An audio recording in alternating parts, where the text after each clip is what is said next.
आप सब लोगों को मेरा प्रणाम। इनसाइट की जो मई 2020 की मंथली कंपाइलेशन है वो आ चुकी है और हम लोग इस वीडियो में वही डिस्कस करेंगे। इसको स्टार्ट करने से पहले आपको बता दूं कि विजन की तो अप्रैल की चल रही है, उसमें सिर्फ 2 टॉपिक बचे हैं, साइंस एंड टेक और इकोनॉमी। होपफुली आज ही साइंस एंड टेक भी अपलोड हो जाए या फिर कल हो जाएगा और इसके बाद 2 दिन के अंदर इकोनॉमी। तो विजन की अप्रैल की पूरी कंप्लीट हो जाएगी।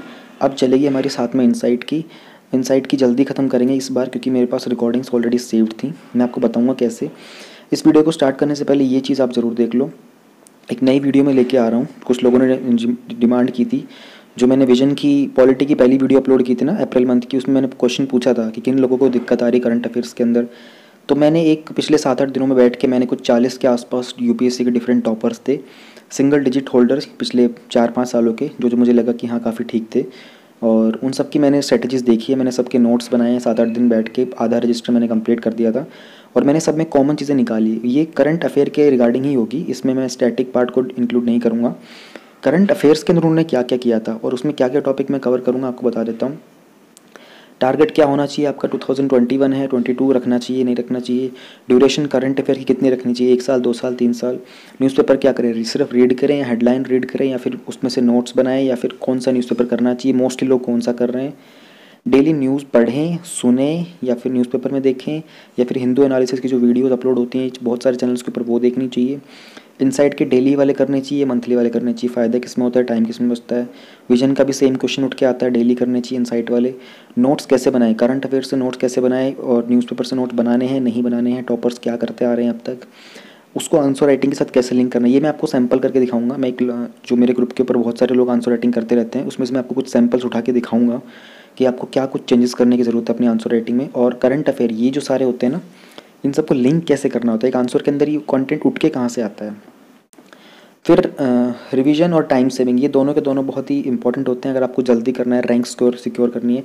ये मेन होगा इस टॉपिक का सीक्वेंस, एक दिन की सीक्वेंस कैसी हो, एक वीक की सीक्वेंस कैसी हो। अब इस सीक्वेंस वाले पार्ट को मैं ज़्यादा अच्छे से एक्सप्लेन करूँगा, ये एक्सपर्टीज़ होगी मेरी इसमें। और इस सीक्वेंस के कारण आपका रिवीजन और टाइम सेव ये 2 कवर हो जाएगा, इसकी टेंशन ही खत्म। टाइम सेव करने की सोचने की ज़रूरत नहीं पड़ेगी, रिवीजन करने की सोचने की ज़रूरत नहीं पड़ेगी। ये सीक्वेंस वाला इतना खूबसूरत पार्ट एक्सप्लेन करूँगा ना मैं आप लोगों को कि आप लोग बस हैरान रह जाएंगे। ठीक है, ये वीडियो आएगी 1-2 दिन के अंदर, मैं इसको कर दूंगा। मैंने डेटा सारा कलेक्ट कर लिए, अब उसको बैठ के रिकॉर्ड करना है। पॉसिबली मैं इसको कोशिश करूँगा 20 से 30 मिनट के अंदर की रिकॉर्डिंग पूरी कंप्लीट कर दूंगा। अगर मुझे आंसर राइटिंग थोड़ा एक्सप्लेन करना पड़ा तो मे भी 40 मिनट की हो जाएगी। एक बार देख लेना टाइम निकाल के उसको, और आपको समझ में आता है कि जो आप कर रहे हो उसमें क्या ऐड ऑन करना है, क्या रिड्यूस करना है। हो सकता है कि आप बहुत अच्छे से कर रहे हो, दैट्स गुड, कुछ मिस हो रहा हो कुछ। मैं ये सीक्वेंस वाला जो पार्ट है ना, इसके अंदर आपको बहुत कुछ सीखने को मिलेगा। ये आपने शायद बहुत ही कम लोग होंगे जो इस तरह का सीक्वेंस फॉलो कर रहे होंगे, शायद 1000 में से कोई एक होगा इंसान। तो ये मैं आपको एक्सप्लेन करूँगा, ये आपके लिए बहुत ही ट्रांसफॉर्मेटिव होगा। ठीक है, अब हम लोग वो करंट मंथली कंपाइलेशन को स्टार्ट करते हैं। अप्रैल वाली जो थी ना इनसाइट की मंथली करंट अफेयर, वो मैंने कंप्लीट नहीं की थी, उसमें बहुत सारे इश्यूज़ आ रहे थे ऑडियो के। तो मैंने सोचा कि लोगों को परेशानी होगी, मेरा उस टाइम तक डिवाइस में भी कुछ दिक्कत चल रही थी। मैं सिर्फ मोबाइल से और इसके हेडफोन इन सब से सारी रिकॉर्डिंग करता हूँ, मैं लैपटॉप वगैरह यूज़ नहीं करता हूँ, मेरे पास है ही नहीं लैपटॉप। तो कुछ वॉइस के इशूज़ इसलिए आ गए थे, तो मैंने सोचा कि या तो मैं उसको बीच में होल्ड कर देता हूँ, बाकी चीज़ें कंटिन्यू करता हूँ। अब जब इस वाले जैसे ही मुझे टाइम मिलेगा, ये वाली ख़त्म होती है, मैं उसकी जो पेंडिंग रिकॉर्डिंग है वो वाली सारी आपको जल्दी से जल्दी अवेलेबल करवा दूँगा। तो मई के अंदर हम लोग देखते हैं हमारे टॉपिक्स जो होंगे। पहली इस वीडियो के अंदर, ये जो वीडियो होगी इसमें आपको GS1 के, ये दिख रहे हैं ना आपको सारे, ये सारे के सारे टॉपिक आपके इसमें इसी वीडियो में कवर हो जाएंगे। हाँ, GS1 के पूरे। ठीक है। अच्छा, इन टॉपिक के अंदर क्या है कि जो डेली वाले जो न्यूज़ हम लोग करते आ रहे हैं ना, जो लोग डेली की फॉलो करते आ रहे हैं, मैंने चेक किया है कि ये लोग, इनका जो डेटा है ना वो एग्जैक्टली वो सेम डेटा है। किसी टॉपिक के अंदर अगर ऊपर नीचे हुआ तो उसको मैंने दोबारा रिकॉर्ड किया है, वरना जो टॉपिक सेम डेली न्यूज़ में वाला था तो मैंने उन्हीं वीडियोज़ में से वो वाला पार्ट कट कर करके और इन वीडियोज़ में ऐड कर दिया, आगे पीछे ऐड करके सारे सेट कर दिए। तो मेरे को एडिटिंग में टाइम बच गया, मेरे रिकॉर्डिंग का टाइम बच गया, और जहाँ पर मुझे लग रहा है कि मैंने उस वीडियो में रिकॉर्डिंग अच्छी नहीं की थी, उस पूरे टॉपिक को मैंने दोबारा से एक्सप्लेन किया हुआ है। जैसे पहला ही टॉपिक है ना रविंद्रनाथ टैगोर जी वाला, इसकी वीडियो मैंने अपलोड की ही नहीं थी, तो ये वाला मैं अभी आज ही फ्रेश रिकॉर्ड कर रहा हूँ। बाकी बहुत सारे टॉपिक इसके अंदर ऐसे हैं जिनकी ऑलरेडी रिकॉर्डिंग सेव्ड है, आप लोगों ने देख भी चुके हो। आपका रिवीजन हो जाएगा यहाँ पर, ठीक है।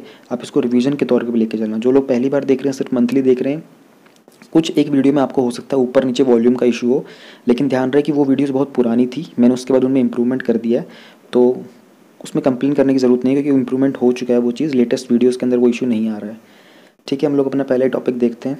ये जितने भी कंटेंट दिख रहे हैं ये सारे के सारे कवर करूँगा इस बार, इसको बीच में नहीं छोड़ेंगे, पूरी की पूरी कवर होगी। ये सारे प्रीलिम्स के लिए जो ये फैक्ट्स होते हैं ना, 98 फैक्ट्स वगैरह, ये सब कुछ कवर होगा इसके अंदर, एवरीथिंग विल बी कवर्ड। पहला टॉपिक हमारा है गुरुदेव रविंद्रनाथ टैगोर जी के बारे में। आप सबको पता होगा इंडिया के फर्स्ट नोबेल प्राइज़ रेसिपिएंट थे हमारे रविंद्रनाथ टैगोर जी।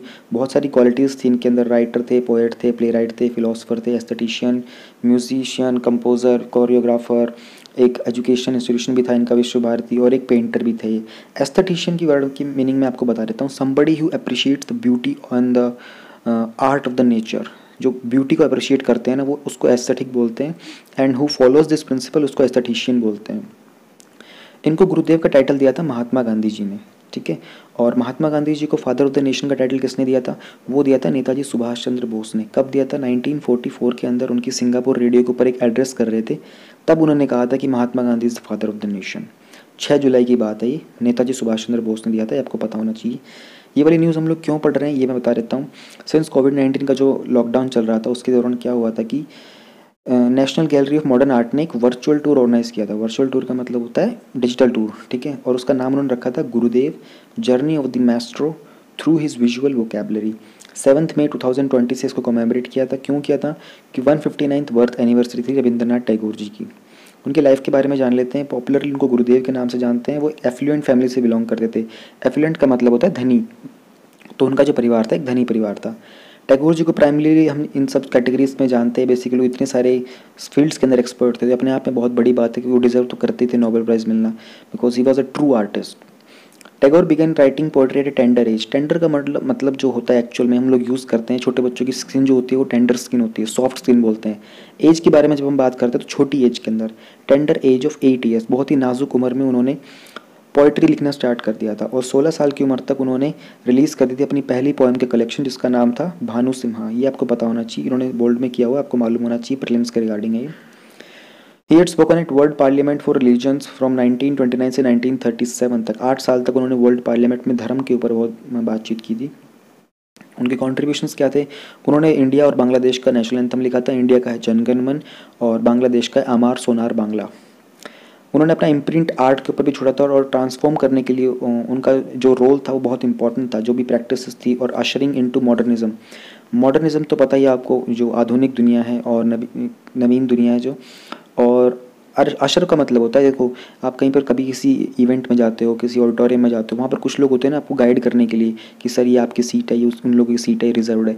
वो लोग क्या करते हैं? वो अशरिंग होती है, किसी को गाइड करना किसी जगह पे जाने के लिए, उसको अशरिंग बोलते हैं।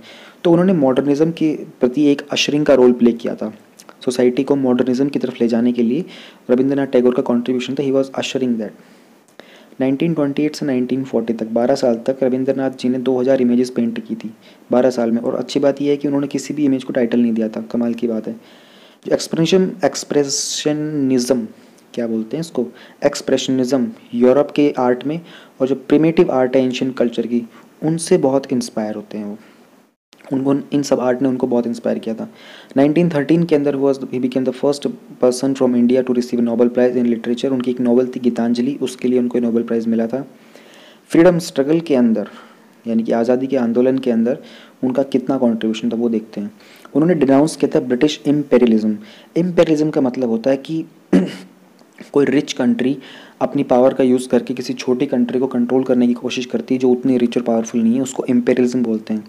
तो उन्होंने डिनाउंस किया था कि भाई ब्रिटिश का जो इम्पेरियलिज्म है ना ये ठीक नहीं है यहीं। लेकिन उसी के साथ साथ उन्होंने गांधी जी का जो नॉन कोऑपरेटिव मूवमेंट है ना उसको इतना सपोर्ट भी नहीं किया था कहीं ना कहीं।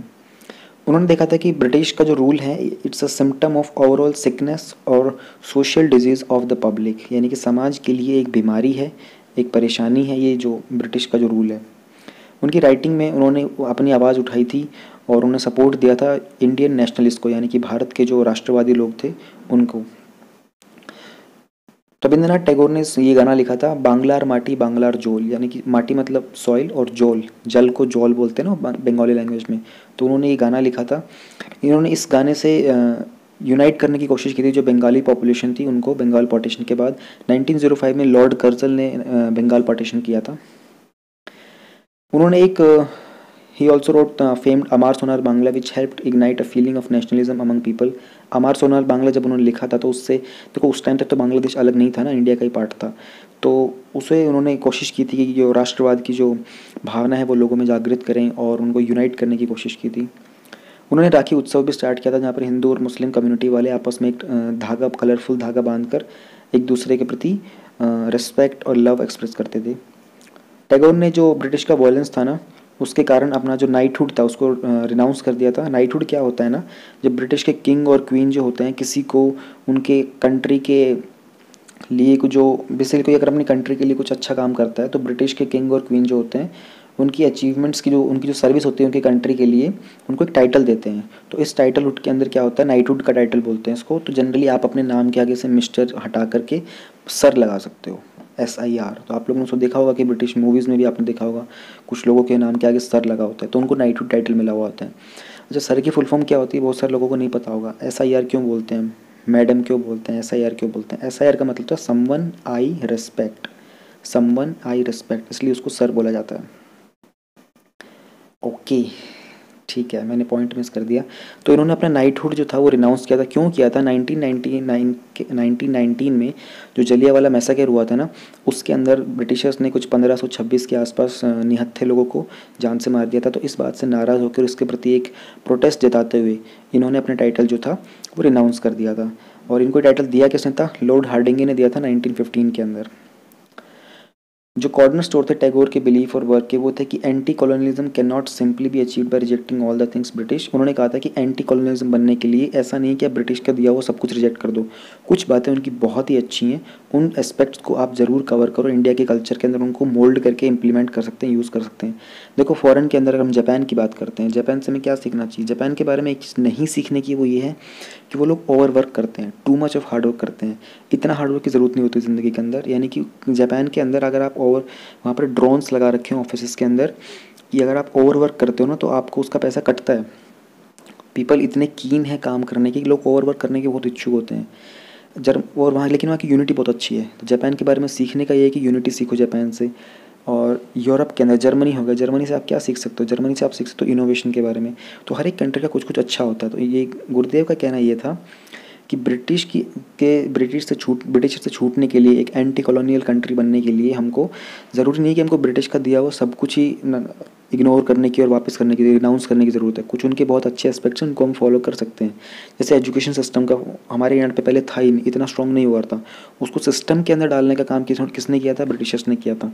हालांकि उसमें डिफेक्ट थे, उन्होंने अपने हिसाब से हमको पढ़ाया जो कि रिक्वायर्ड नहीं था, लेकिन उन्होंने सिस्टम बनाने में हमारी हेल्प की थी। तो उन्होंने टैगोर जी यही बोलते कि ये अच्छी चीज़ें थी, इनको हम फॉलो कर सकते हैं। ओके ओके, आगे चलते हैं। महाराणा प्रताप जी के बारे में बात करेंगे। महाराणा प्रताप जी की भी बर्थ एनिवर्सरी थी 9 मई को ही, और उनका बर्थ हुआ था 1540 में और 1597 में उनकी डेथ हो गई थी। वो सिर्फ 56 ईयर तक जिए थे। ही was the 13th Rajpur king of Mewar, Mewar के राजा थे।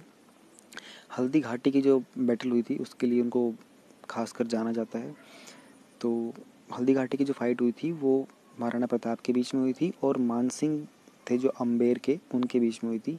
मानसिंह जो थे वो अकबर के कहने पे लड़ रहे थे, अकबर की साइड से लड़ रहे थे। राणा की फोर्सेस को 6 घंटे के अंदर मानसिंह ने हरा दिया था। और लेकिन जो मुगल्स थे वो इनको कैप्चर नहीं कर पाए थे, हरा दिया था, कैप्चर नहीं कर पाए। महाराणा प्रताप ने कुछ समय बाद दोबारा से इकट्ठी की अपनी फोर्सेस को, दोबारा से लड़ाई की और मुगल से जीत गए थे। ये उन्होंने किया था 1582 में, 6 साल बाद। अब इतनी बुरी हार झेलने के बाद अकबर ने क्या किया? मिलिट्री के कैंपेन बंद कर लिए मेवाड़ के अगेंस्ट। अब लीगेसी की अगर हम बात करते हैं, लीगेसी का मतलब होता है कि पद्धति चलाना।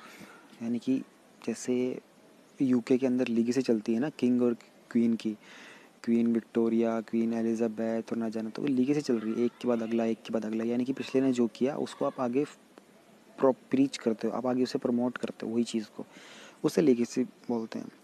तो राणा प्रताप का जो डिफाइंस था माइटी मुगल एम्पायर का, वो देखो, एक तो राणा प्रताप जो थे ना, ये इनकी राजपूता की साइड से ना अकेले से राजा थे उनका, और जो बाकी सारे जो थे ना वो अकबर की साइड लड़ा करते थे।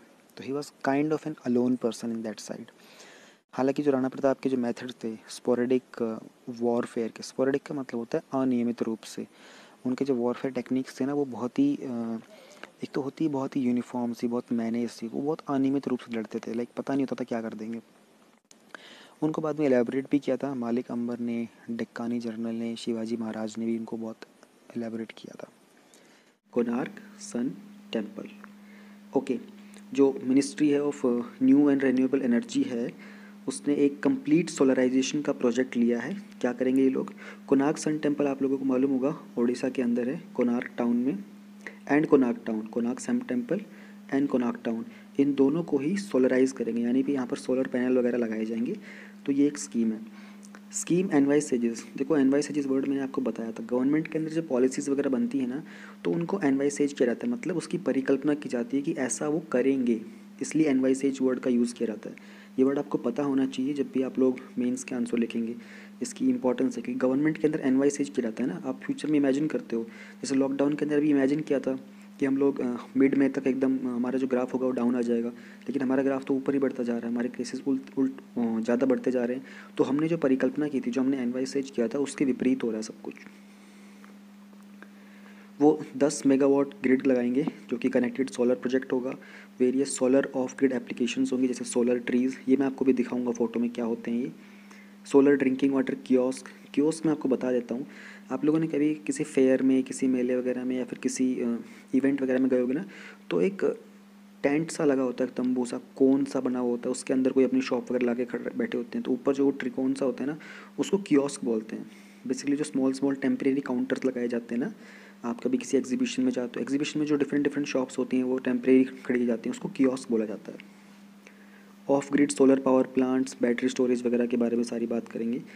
ये जो प्रोजेक्ट है ये 100% सेंट्रल फाइनेंस असिस्टेंस है, जिसमें 25 करोड़ रुपए जो गवर्नमेंट ऑफ इंडिया के होंगे, ministry of new and renewable energy के थ्रू ये प्रोजेक्ट फाइनेंस किया जाएगा। इम्प्लीमेंटेशन जो होगी इसकी, वो OREDA करेगा। OREDA है ओडिशा का रिन्यूएबल एनर्जी डेवलपमेंट एजेंसी।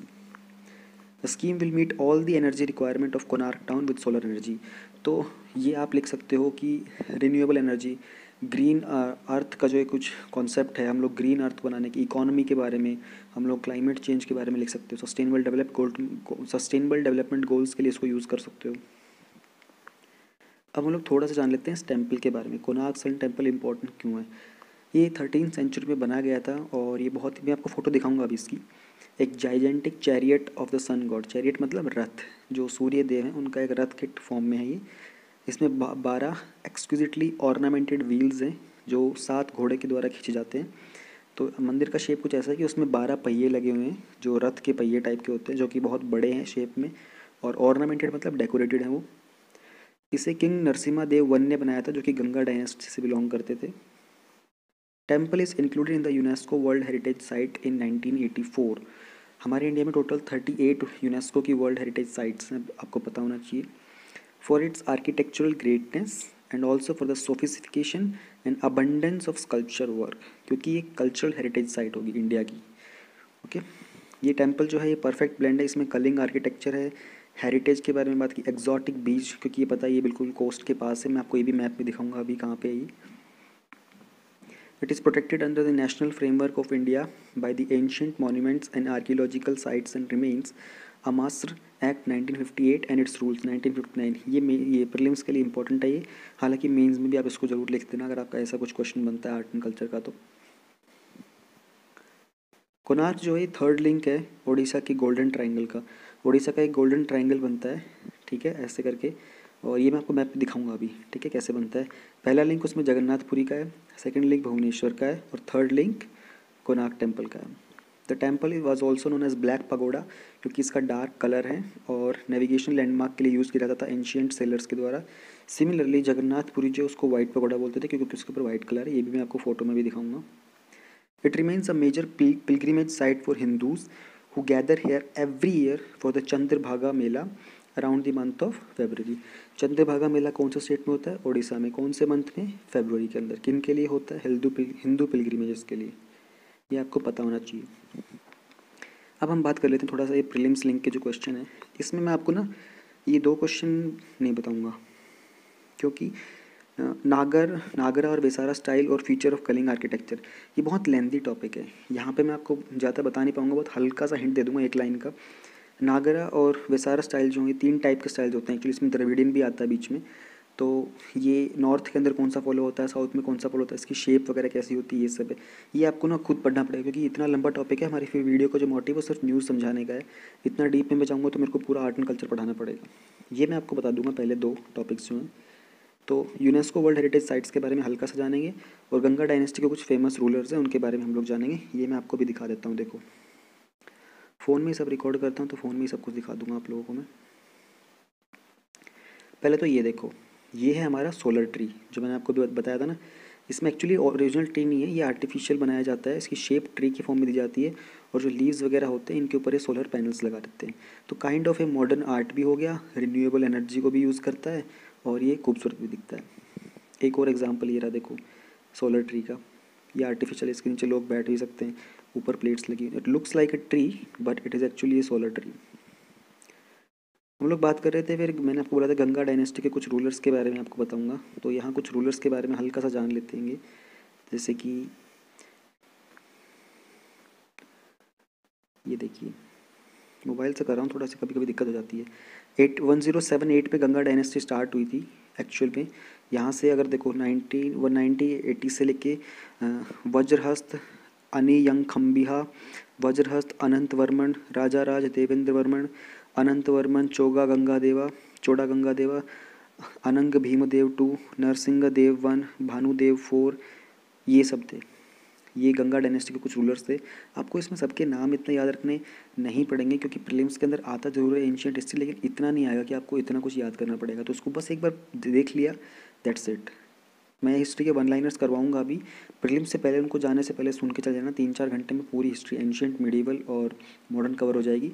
उतना ही काफ़ी है प्रीलिम्स के लिए। और ये क्या कहते हैं, मेंस में तो मॉडर्न हिस्ट्री ही आती है हमारी, हमको पता होना चाहिए। ये क्या था, अच्छा यूनेस्को वर्ल्ड हेरिटेज साइट के बारे में पढ़ना था ना। यूनेस्को वर्ल्ड हेरिटेज साइट जो थी, वो कन्वेंशन जो था वो साइन किया गया था 1972 के अंदर और इसके हेडक्वार्टर जो है पेरिस फ्रांस में है। 193 कंट्रीज़ ने इसको रेटिफाई किया हुआ है। ऑलराइट, इंडिया के अंदर 38 हेरिटेज साइट्स हैं। ये कुछ वर्ल्ड की जो वो सी कंट्रीज हैं, इनके पास 15 और 15 से ज़्यादा वर्ल्ड हेरिटेज साइट। सबसे ज़्यादा चाइना और इटली में है, दोनों में 55। इंडिया यहाँ पर आता है 38 में।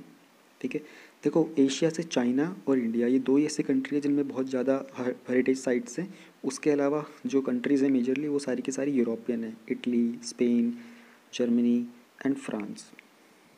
देखो ये है जगन्नाथपुरी, इसलिए इसको बोलते हैं वाइट पगोडा। ठीक है, मैंने आपको बताया था ना।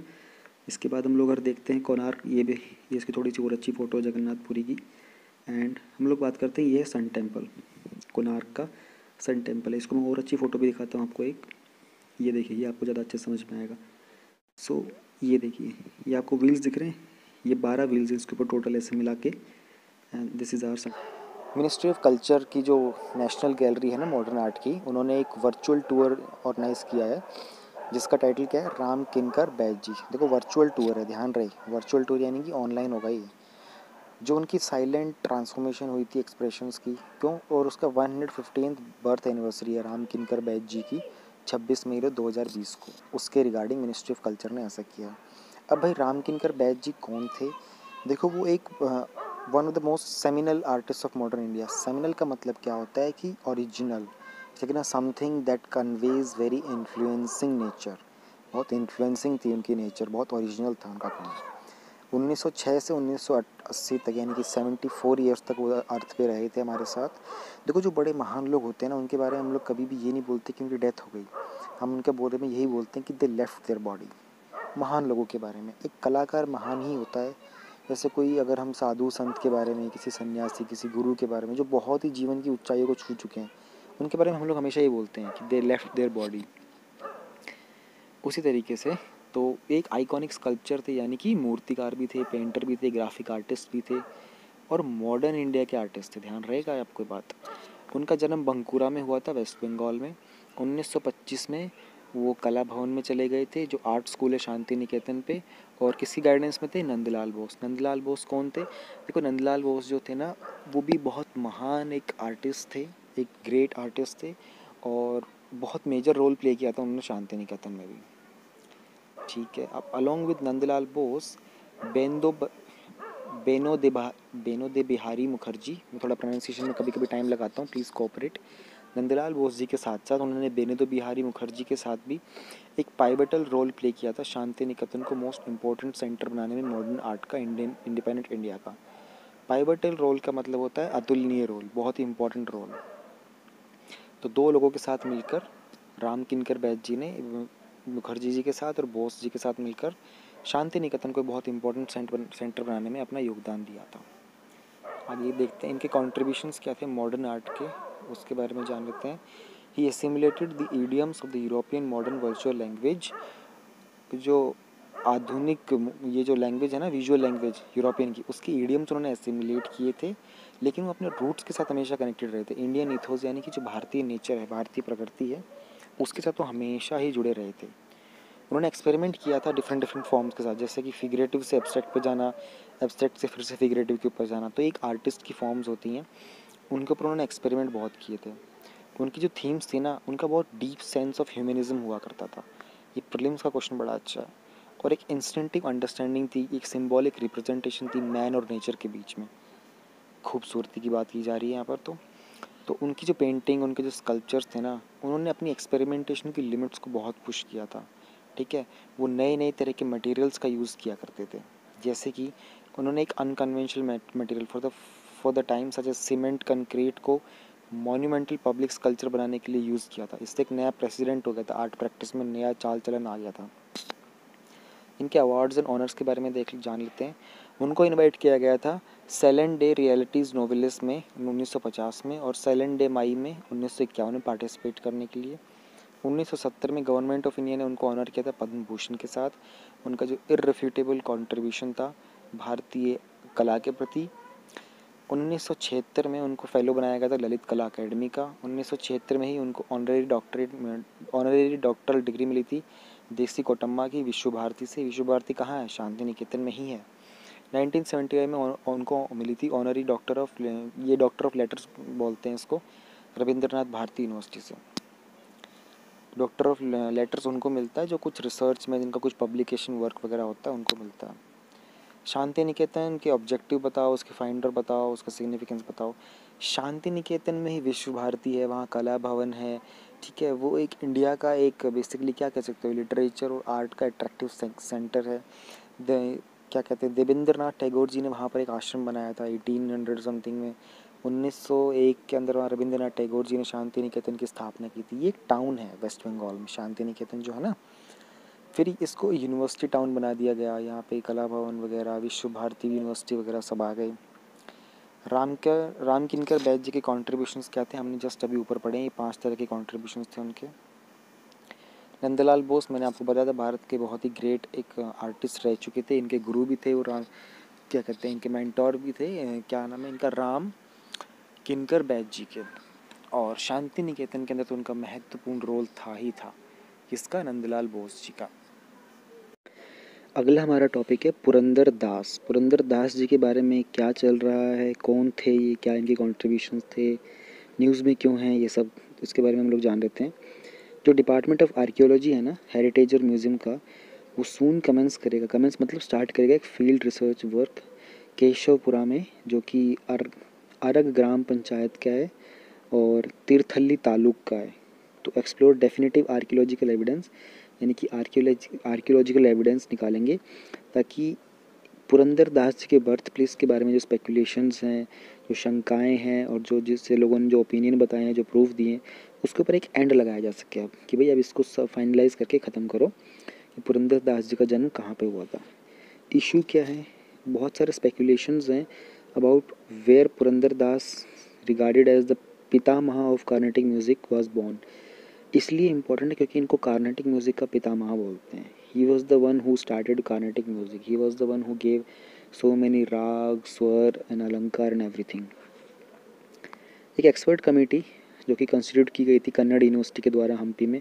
अब कन्नड़ यूनिवर्सिटी हम्पी में ही होगी ना, क्योंकि हम्पी तो कर्नाटका में है, कन्नड़ लैंग्वेज कर्नाटका में बोली जाती है। वो एक कंक्लूजन पे आई थी कि मोस्ट लाइकली, यानी कि ज़्यादातर चांसेस क्या हैं, कि एक छोटा सा गांव है जिसका नाम है शेमापुरा, और आज उसको केशवपुरा बोलते हैं, पहले उसको शेमापुरा बोलते थे।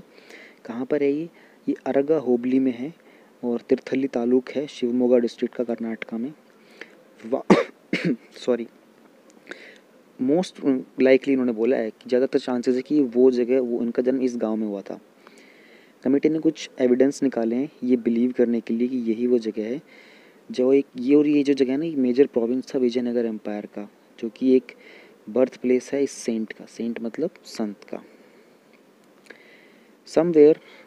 बट कुछ लोग हैं जो इस बात पे आर्ग्यू कर रहे हैं कि जो सेंट थे ये पुरंदरगढ़ में इनका जन्म हुआ था, जो कि पुणे के पास है महाराष्ट्र में, और उसके बाद वो हम्पी में आके सेटल हो गए थे। पुरंदर दास जी के बारे में जान लेते हैं। पुरंदर दास जी का जन्म 1884 में हुआ था और 1564 में उन्होंने इस देह का त्याग कर दिया था। वो हरिदास थे। हरि का मतलब होता है कृष्ण, दास का मतलब होता है, देखो ये दास वो स्लेव वाला दास नहीं है, ये डिवोटी वाला दास है, यानी कि he was a great devotee of lord Krishna and saint, और एक संत भी थे वे। वो किसके डिसाइपल थे? माधवा फिलोसफर थे, सेंट व्यास तीर्थ, उनके वो डिसाइपल थे, उनके शिष्य थे वो। और एक कंटेम्प्रेरी थे एक और ग्रेट हरिदास के, जिनका नाम था कनकदास। कंटेम्प्रेरी का मतलब क्या होता है? दोनों सेम टाइम में एग्जिस्ट करते हैं। जैसे कि बीरबल का कंटेम्प्रेरी मुगल रूलर कौन था? अकबर, यानी कि दोनों उसी टाइम में एग्जिस्ट करते थे।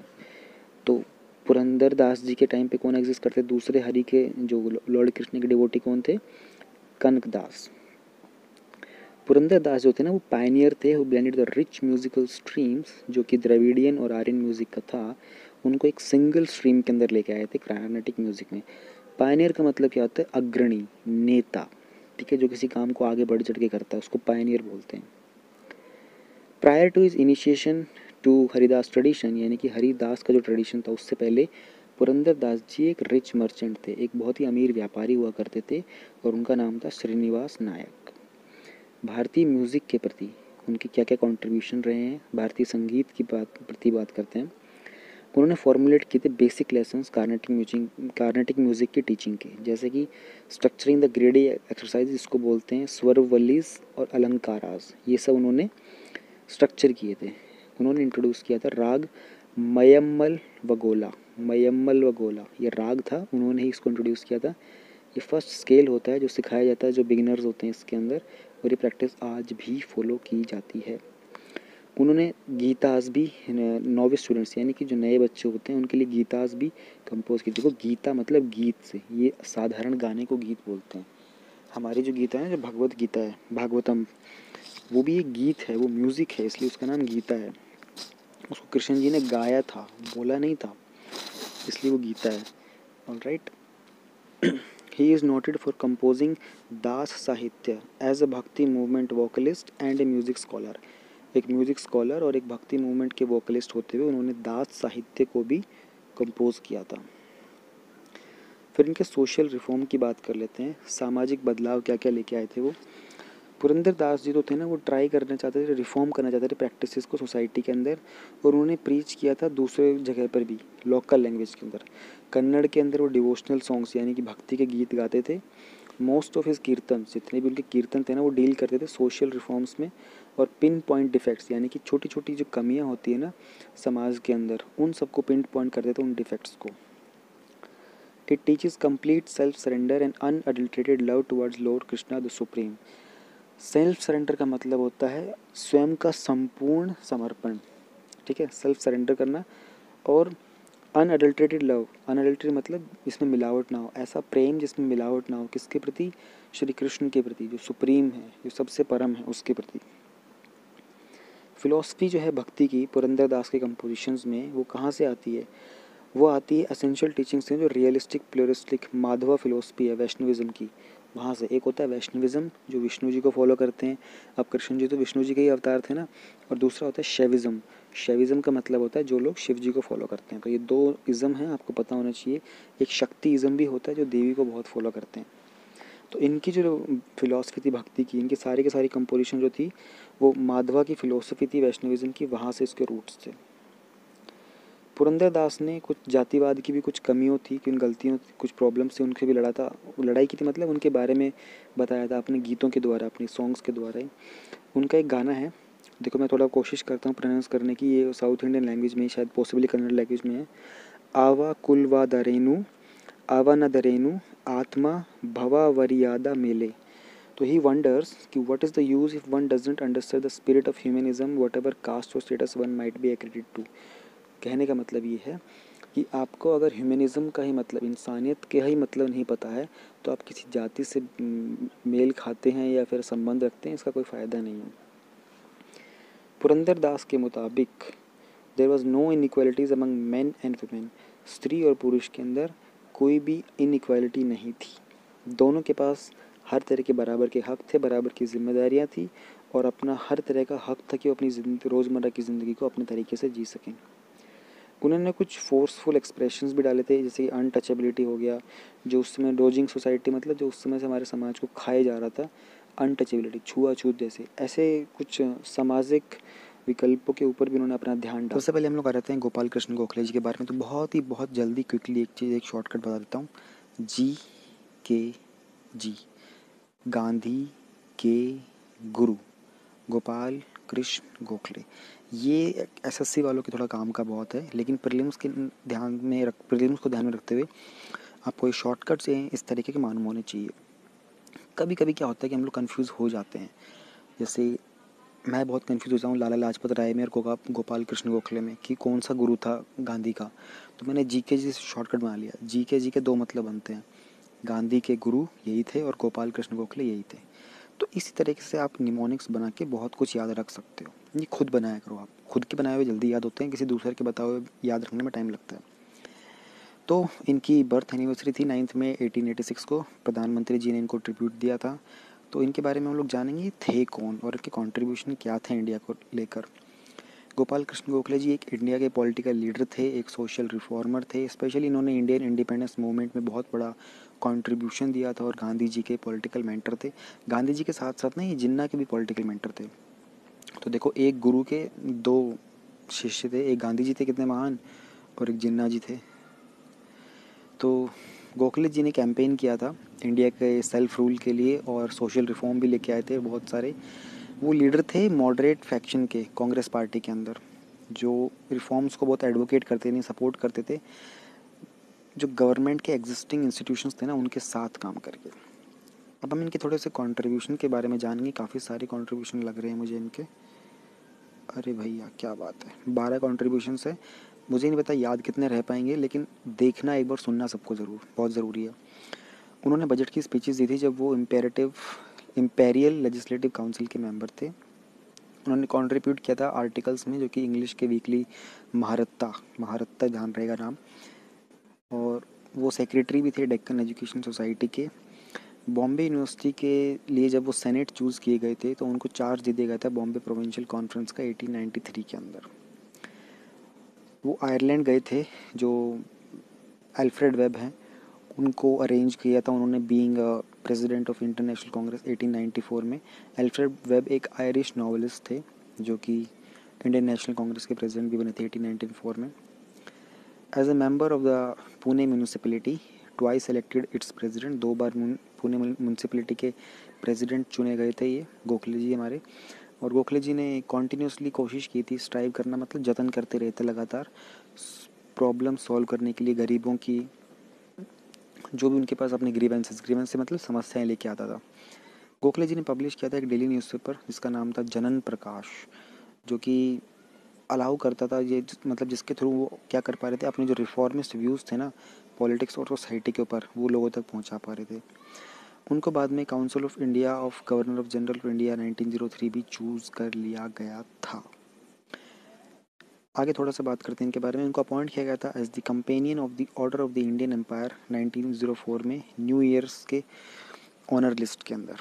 1905 में उन्होंने सर्वेंट्स ऑफ इंडिया सोसाइटी को ओपन किया था, स्टार्ट किया था, जिसमें उन्होंने ट्रेन किया था लोगों को सेल्फलेस वर्कर्स बनने के लिए और उन्हें ये सिखाया था कि they can work for the common good of the people.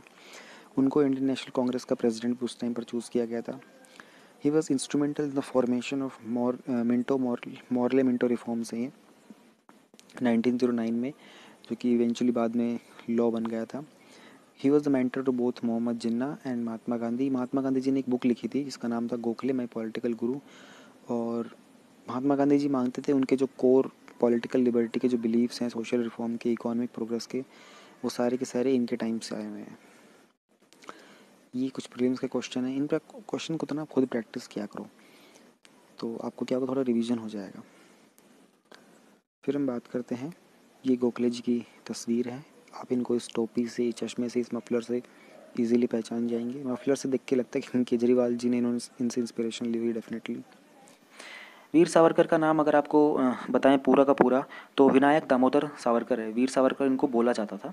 His actual name is Vinayak Damodar Savarkar. ये एक कॉन्ट्रोवर्शियल टॉपिक रहते हैं हमेशा से ही, जब भी बात आती है हिंदुत्व की तो इनका नाम एक कॉन्ट्रोवर्सी के नाम से जुड़ जाता है, क्योंकि ये हिंदू महासभा से जुड़े हुए थे और हिंदू महासभा के ही थे नाथूराम गोडसे, जिन्होंने गांधी जी की हत्या की थी। तो इसलिए इनका नाम जो होता है कहीं ना कहीं कंट्रोवर्सी में रहता है। हिंदू महासभा ने 30 जनवरी, जब महात्मा गांधी जी की डेथ एनिवर्सरी होती है 30 जनवरी को, उसको हिंदू महासभा ने एक बार सोचा था कि वो एक्चुअली इसको क्या कहते हैं, एक सेलिब्रेशन के तरीके से मनाते हैं इस दिन को। और वो उन्होंने एक मूवी भी रिलीज़ करने की बात की थी, जिसमें नाथूराम गोडसे को उन्होंने एक बहुत ही ब्रेव और इस तरह का एक करेजियस ह्यूमन बींग दिखाना चाहा था, जिसने हिंदू राष्ट्र की स्थापना के लिए और महात्मा गांधी की डेथ वगैरह की थी। बेसिकली ये लोग नाथूराम गोडसे को बहुत सपोर्ट करते हैं हिंदू महासभा वाले, और जब वीर सावरकर उस हिंदू महासभा की एक टाइम में प्रेसिडेंट भी रह चुके थे, काफ़ी कनेक्टेड थे, तो इसी कारण ये कंट्रोवर्सी में रहते हैं। फिलहाल ये न्यूज़ में क्यों है, बेंगलुरु के अंदर एक जगह है, एक सब एरिया है यलंका, वहाँ पर एक फ्लाईओवर बनने वाला है, ठीक है। और फ्लाईओवर जो बनाने वाला है वो है बृहट बेंगलुरु महानगर पालिका, ठीक है। तो उन्होंने क्या किया था, उन्होंने इंटीमेट किया था। इंटीमेट करने का मतलब होता है कि आप किसी चीज़ के बारे में बताना स्टार्ट करते हो, यू बेसिकली आप स्टेट करते हो that this to make it known to people. उन्होंने क्या कहा था कि भैया ये जो फ्लाईओवर बनेगा ना, इसको हिंदुत्व के जो आइडियोलॉग थे वीडी सावरकर, ठीक है ना, यानी कि विनायक दामोदर सावरकर, इनके नाम के ऊपर हम लोग बनाएंगे। इसी के कारण एक पॉलिटिकल कंट्रोवर्सी स्टार्ट होगी। पॉलिटिकल कंट्रोवर्सी क्यों होगी, मैंने आपको जस्ट भी बताया था। तो वीडी सावरकर के बारे में हम लोग जान लेते हैं। 28 मई 1883 को उनका जन्म हुआ था भागुर के अंदर। भागुर महाराष्ट्र के नासिक में है। All right. नेशनलिज्म और सोशल रिफॉर्म्स, राष्ट्रवाद और समाज कल्याण। रिफॉर्म का मतलब बदलाव होता है, सामाजिक बदलाव, सामाजिक कल्याण। इसके अंदर इनका क्या योगदान था ये हम लोग जानेंगे। अपने टीनेज में सावरकर जी ने एक यूथ ऑर्गेनाइजेशन फॉर्म की थी जिसका नाम था मित्र मेला। ऑर्गेनाइजेशन के नाम याद रहे, ये प्रीलिम्स के अंदर ये उसमें 1 पॉइंटर के अंदर आते हैं, यानी कि 4 ऑप्शन में से एक ऑप्शन में आ जाएगा। डिफरेंट ऑर्गेनाइजेशन जो हिस्ट्री की हमारी फॉर्म हुई थी उसमें से कोई एक आ जाएगा, उसमें मैच द फॉलोइंग में गड़बड़ हो सकती है। तो ये पता होना चाहिए मित्र मेला किसने स्टार्ट किया था, सावरकर जी ने, ठीक है। This organization was to put place in to bring national और रिवोल्यूशनरी आइडियाज़। रिवोल्यूशन मतलब होता है कि क्रांतिकारी आइडियाज़, ठीक है। नेशनल मतलब राष्ट्रवादी और क्रांतिकारी आइडियाज़ के रिगार्डिंग मित्र मेला की स्थापना हुई थी।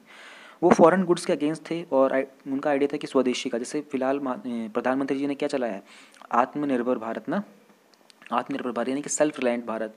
कहीं ना कहीं उनका भी यही मोटिव रहा करता था कि फॉरेन गुड्स के अगेंस्ट जाओ, चाइनीज़ माल मत लो, यूएस का माल मत लो, अपने इंडिया में प्रोड्यूस करो, ठीक है। एक बार तो उन्होंने 1905 के अंदर दशहरे के ऊपर सारे के सारे जो फॉरेन गुड्स थे ना उन सबको आग में डला दिया था। बॉनफायर मतलब समझते हो ना आप लोग, जैसे वो टेढ़ी टेढ़ी लकड़ियाँ लगा के लोग शाम को बैठते हैं, ट्रैकिंग पे जाते हैं, टेंट वगैरह लगा के बैठते हैं, उसी को बॉनफायर कहते हैं। ऑल्दो ये टर्म कुछ इतना ऐसा स्पेसिफिक है नहीं, लेकिन इसको बहुत प्रोपेगेट कर दिया गया एक सेलिब्रिटी के मूड के अंदर उसमें। एथीज़म और rationality and disapproved Orthodox Hindu belief. Atheism का मतलब होता है one who doesn't believe in God. ये किससे आया है, थियो वर्ड से निकल के आता है। थियो वर्ड का मतलब था गॉड, थियोलॉजी मतलब स्टडी ऑफ गॉड, थीस्ट मतलब who believes in God, atheist a मतलब लग गया था, यानी कि उसका मीनिंग चेंज हो गया एथीज़म। उसी तरीके से एथीज़म आ गया। एथीज़म का मतलब होता है one who doesn't believe in the concept of God. और रैशनैलिटी मतलब रीजनल थिंकिंग वगैरह होती है, something which is based in accordance with the logic, जो चीज़ लॉजिक बेस्ड होती है ना उन सब के ऊपर। और उन्होंने ऑर्थोडॉक्स, ऑर्थोडॉक्स का मतलब होता है रूढ़िवादी सोच विचार, ठीक है ना, ओल्ड ट्रेडिशनल बिलीव्स होते हैं, इन सब के वो खिलाफ थे। इवन जो अंधविश्वासी एक जो कॉन्सेप्ट है ना काऊ को वर्शिप करने का, उन्होंने इसको भी डिसमिस कर दिया था। अब ये अंधविश्वासी है या नहीं ये हम जज नहीं करेंगे, ये लोगों के बिलीव्स होते हैं। Some people believe it, some people do not believe it. He also worked on the abolishment of untouchability in Ratnagiri. Ratnagiri जो है ना ये एक सिटी है एक महाराष्ट्र के अंदर, ठीक है। यहाँ पर उन्होंने अनटचेबिलिटी, छुआछूत के एबॉलिशमेंट में, इसको हटाने के ऊपर काम किया था। और B.R. अम्बेडकर जिन्होंने हमारा कॉन्स्टिट्यूशन बनाया था, उन्होंने इनके जो काम थे उसको लॉर्ड बुद्धा से कंपेयर किया था, क्योंकि लॉर्ड बुद्धा का काम भी ये था इक्वलिटी स्प्रेड करना। विनायक सावरकर जी थे वो हिंदू महासभा के प्रेसिडेंट थे 1937 से 43, 6 साल तक हिंदू महासभा के प्रेसिडेंट थे। और जो कांग्रेस की मिनिस्ट्रीज़ ने अपना रेजिग्नेशन दिया था 22 अक्टूबर 1935 को, तब हिंदू महासभा उनकी लीडरशिप के अंदर उन्होंने कोऑपरेट किया था कि मुस्लिम लीग जो है वो सिंध, बंगाल और नॉर्थ वेस्ट फ्रंटियर प्रोविंस, इन 3 जगह को अपनी सरकार बनाए मुस्लिम लीग। किसने सपोर्ट किया था, हिंदू महासभा ने। और उस टाइम किसकी प्रेसिडेंटशिप थी, विनायक सावरकर की थी प्रेसिडेंटशिप। पुणे के अंदर उन्होंने अभिनव भारत सोसाइटी को फाउंड किया था। देखो दो चीज़ों के नाम आ चुके हैं, मित्र मेला और अभिनव भारत सोसाइटी, ठीक है। और उसके बाद स्वदेशी मूवमेंट के अंदर वो इन्वॉल्व हुए थे। स्वदेशी मूवमेंट समझ गए ना, स्वदेश, स्व मीन्स अपना, देश मीन्स अपना देश, अपने देश की जो मूवीज़ होती हैं। स्वदेश आप लोगों ने मूवी भी देखी होगी, उसमें शाहरुख खान जो होता है वो वहाँ से एक foreign astronomical agency, I think NASA में था ना वो, मुझे याद नहीं है, वहाँ से छोड़ के अपने देश में आते, अपने देश के लिए काम करते, इसलिए स्वदेश। तो तिलक जी की जो बाल गंगाधर तिलक थे, उनकी स्वराज पार्टी को उन्होंने ज्वाइन कर लिया था। अच्छा, एक चीज़ में बहुत कन्फ्यूजन रहती है, महात्मा गांधी जी के गुरु कौन थे और बाल गंगाधर तिलक और ये गोपाल कृष्ण गोखले। महात्मा गांधी जी के गुरु थे गोपाल कृष्ण गोखले, ठीक है। इसका शॉर्टकट मैंने पहले भी बता रखा है, दोबारा बताता हूँ, जी के जी की फुल फॉर्म क्या हो गई, गोपाल कृष्ण गोखले, और इसी से दूसरा क्या बनता है, गांधी के गुरु। तो ये शॉर्टकट में याद रखना चाहिए आपको। महात्मा गांधी के पॉलिटिकल गुरु कौन थे, गोपाल कृष्ण गोखले, गांधी के गुरु। ऑलराइट, ये एक शॉर्टकट मैंने आपको बता दिया है। इसलिए क्योंकि लोगों को ना बहुत कन्फ्यूजन रहती है, बाल गंगाधर तिलक थे या फिर गोपाल कृष्ण गोखले थे, कहीं ना कहीं इनमें सिमिलैरिटी सी दिखाई देती है, इसलिए। तो तिलक जी की स्वराज पार्टी थी, उनको भी इन्होंने ज्वाइन कर लिया था। फिर उन्होंने पेट्रियोटिक स्पीचेस, पेट्रियोटिक समझते हो ना, देशभक्ति वाली स्पीचेस देना स्टार्ट किया था। उनकी जो एक्टिविटीज़ थी, उन्होंने इंसेंस किया था। इंसेंस का मतलब होता है किसी को गुस्से के अंदर भर देना, एंगर, रेज। ब्रिटिश गवर्नमेंट को जब इन्होंने ऐसी स्पीचेस दी थी, देशभक्ति की स्पीचेस दी थी, तो उससे जो अंग्रेज थे उनको गुस्सा आ गया था, और इसी कारण अंग्रेजों ने उनकी जो BA की डिग्री थी ना, वो विड्रॉ कर ली थी। उन्होंने फ्री इंडिया सोसाइटी भी बनाई थी। देखो 3 चीज़ों के नाम आ चुके हैं, 3 सोसाइटीज़ के, ठीक है, मित्र मेला, अभिनव भारत और फ्री इंडिया सोसाइटी। ये सोसाइटी जो थी इंपॉर्टेंट डेट सेलिब्रेट करती थी जो इंडियन कैलेंडर के थे, ठीक है। जैसे इंडियन कैलेंडर का न्यू ईयर कब सेलिब्रेट होता है, आई थिंक ये अप्रैल मंथ के आसपास आता है हमारा नया साल। हम लोग जनवरी से न्यू ईयर सेलिब्रेट नहीं करते हैं। हमारा जो कैलेंडर है वो मून और सन दोनों के ऊपर बेस्ड है। उन लोगों का जो कैलेंडर है वो मून और सन के ऊपर बेस्ड नहीं है, वो ग्रीक माइथोलॉजी के ऊपर बेस्ड है। जो इंग्लिश कैलेंडर है जिसमें जनवरी फर्स्ट मंथ आता है, एक्चुअली फर्स्ट मंथ हमारा ये अप्रैल के आसपास डेट होती है। हमारे हिंदी महीने अलग होते हैं, माघ, चैत्र, फागुन, आषाढ़, कार्तिक, ये सब होते हैं। वो एक्चुअल में सन और मून के ऊपर बेस्ड है, उसकी एक्यूरेसी सबसे ज़्यादा है। तो इन्होंने फ्री इंडिया सोसाइटी के अंदर इन तरह के, हमारे फेस्टिवल्स के अंदर कोई डेट फिक्स नहीं होती है, ठीक है, उनके फेस्टिवल्स में डेट फिक्स होती है। हमारे फेस्टिवल जो होते हैं वो बेसिकली मून और सन के अलाइनमेंट के साथ चेंज होते हैं, उनके फेस्टिवल डेट पे फिक्स होते हैं जिसका कोई रेलेवेंस नहीं है उस एनर्जी के साथ। हमारी महाशिवरात्रि मून के हिसाब से चेंज होती है, दिवाली मून के हिसाब से चेंज होती है, उनका क्रिसमस 25th को, जो 25th को है, फिक्स हो गया है, कोई ज़रूरी नहीं है उस दिन उनका क्या सेटलमेंट था। इसलिए इन्होंने कहा था कि ये जो डिस्कशंस होते हैं ना, ये जो डेट्स होती हैं, ज़्यादा इंपॉर्टेंट होती हैं। All right, freedom movement landmarks dedicated to further discussing about Indian freedom. देश की आज़ादी के बारे में बहुत कुछ उन्होंने प्रोपेगेट किया वहाँ से।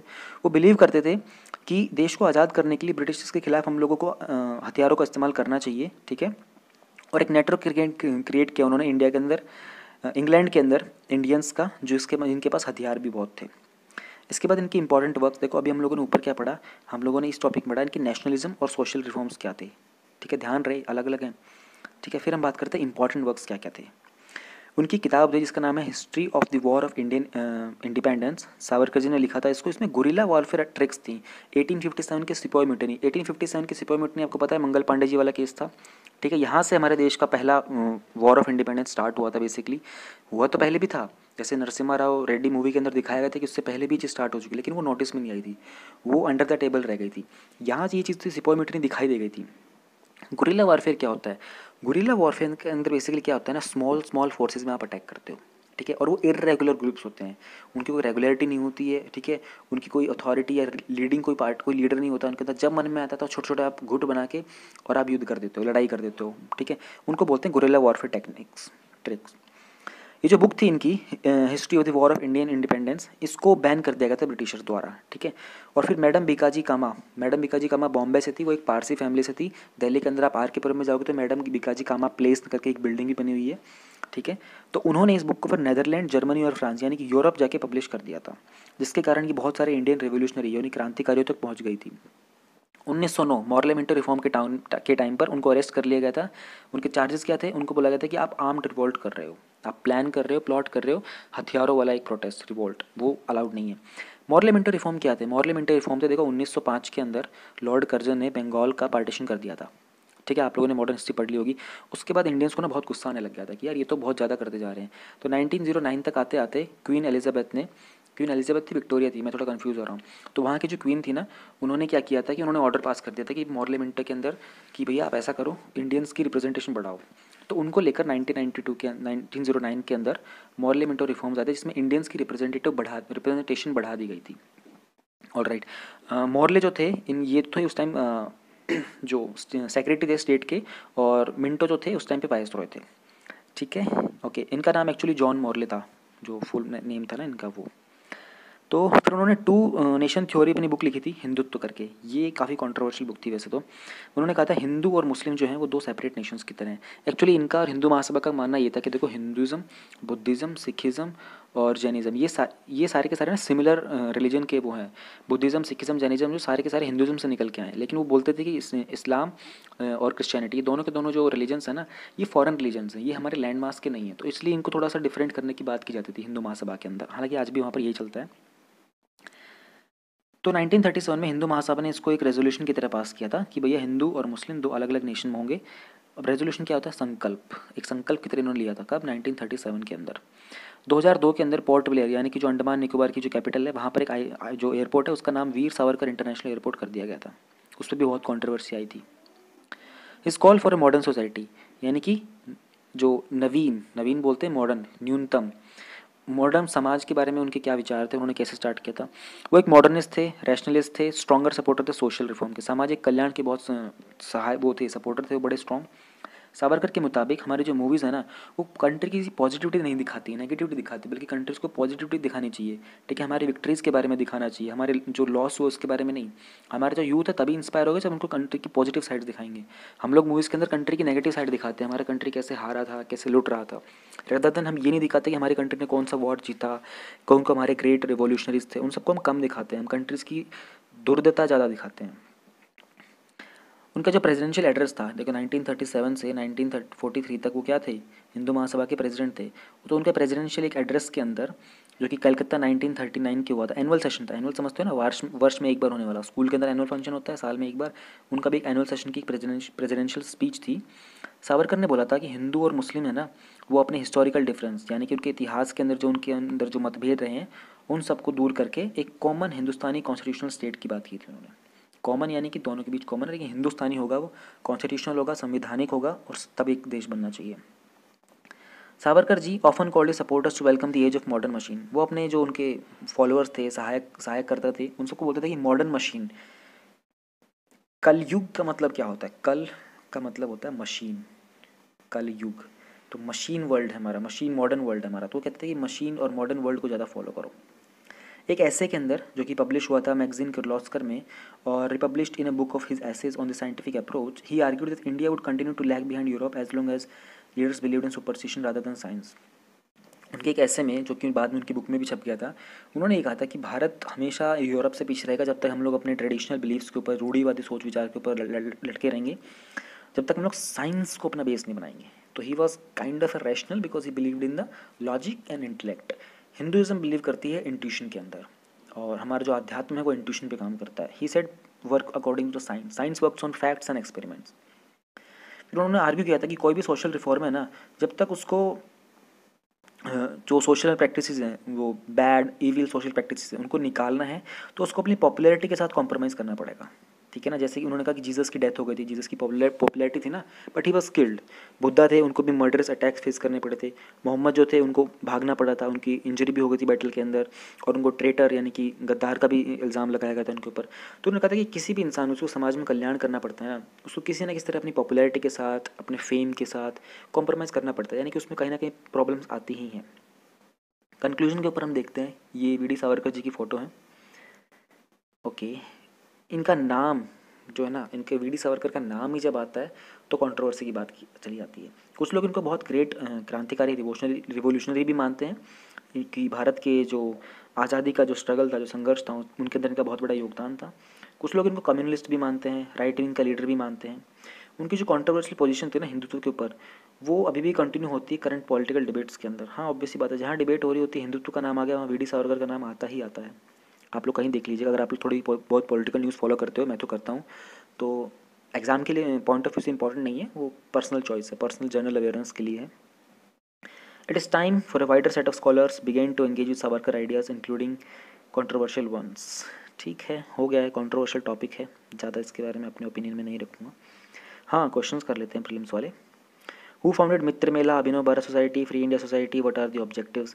सबके ऑब्जेक्टिव्स थे मॉडर्न वर्ल्ड को लेकर आने के, ठीक है, यूथ को रेवोल्यूशनरी आइडिया देने के और प्रोटेस्ट वगैरह करने के, लेकिन ऑर्थोडॉक्स थिंकिंग को बैन करने के, रैशनल आइडिया लेके आने के। ये सारे के सारे किन्होंने फाउंड किए थे? वी.डी. सावरकर, विनायक दामोदर सावरकर, उन्हीं को वीर सावरकर भी बोलते थे। उनकी जो बुक्स थी हिंदुत्व और history of the war of independence. Savarkar की बुक जो पब्लिश की थी मैडम बीकाजी कामा ने, वो थी history on the war of independence. Moral reforms के की चेंजेस क्या थे, मैंने आपको बताया था, इंडियंस की रिप्रेजेंटेशन इंक्रीज करने के लिए थे। सावरकर के व्यू क्या था, use of arms to free India. उनका कहना था कि भैया हथियार तो होने चाहिए अगर भारत को आज़ाद करना है तो। सिंपल सा व्यू था उनका। हिंदू महासभा की अचीवमेंट्स क्या थी? देखो, हिंदू महासभा की अचीवमेंट्स मैंने आपको बताया ना, वो हिंदुत्व को फैलाना चाहते थे। वो कहना चाहते थे कि भैया भारत के अंदर हिंदुज़म ही एक मेजर रिलीजन रहा है, लेकिन बाकी जो हो गए जैसे जैनिज़्म, बुद्धिज़्म, सिखिज़म, ये सारे के सारे हिंदुज़म के ही ब्रेन चाइल्ड हैं एक तरीके से। लेकिन इस्लाम की बात करते हैं, अगर क्रिश्चियनिटी की बात करते हैं, वो कहते हैं ये फॉरेन रिलीजन्स हैं, ये हमारे रिलीजन कभी थे ही नहीं। तो कहीं ना कहीं हिंदू महासभा की जो अचीवमेंट्स थी ना, वो इस थॉट को प्रोपगेट करने की थी। और कहीं ना कहीं हिंदुज़म का और उनकी अचीवमेंट अगर उनके मुताबिक देखते हैं हम, तो उनकी अचीवमेंट्स है, ये सारा संसार उनको अचीवमेंट नहीं मानता है। उनका कहना था कि गांधी जी के कारण 10 लाख हिंदुओं की मौत हो गई थी और गांधी जी की मृत्यु करा के नाथूराम गोडसे के द्वारा इन्होंने कुछ अचीव किया है। हालांकि महात्मा गांधी जी हमारे जो राष्ट्रपिता थे, हमारे राष्ट्रपिता का कोई अगर हत्या करता है तो वो एक गुनहगार है, पर ये कहीं ना कहीं हिंदू महासभा अपनी अचीवमेंट में काउंट करता है।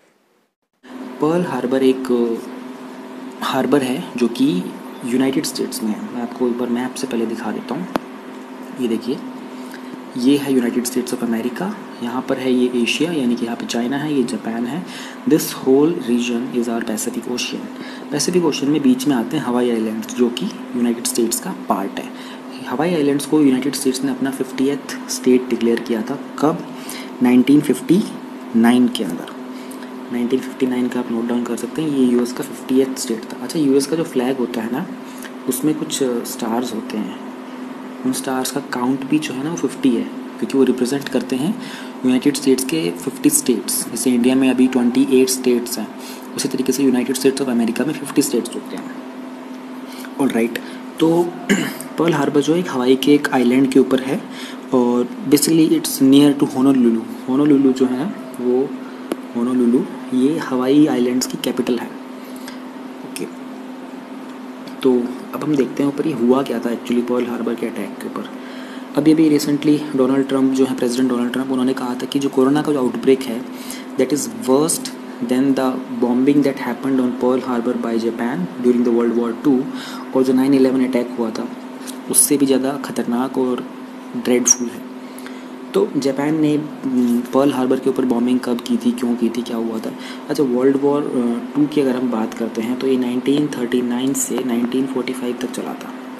और अगर हम वर्ल्ड वॉर 1 की बात करते हैं तो ये 1914 से 1919 तक चला था।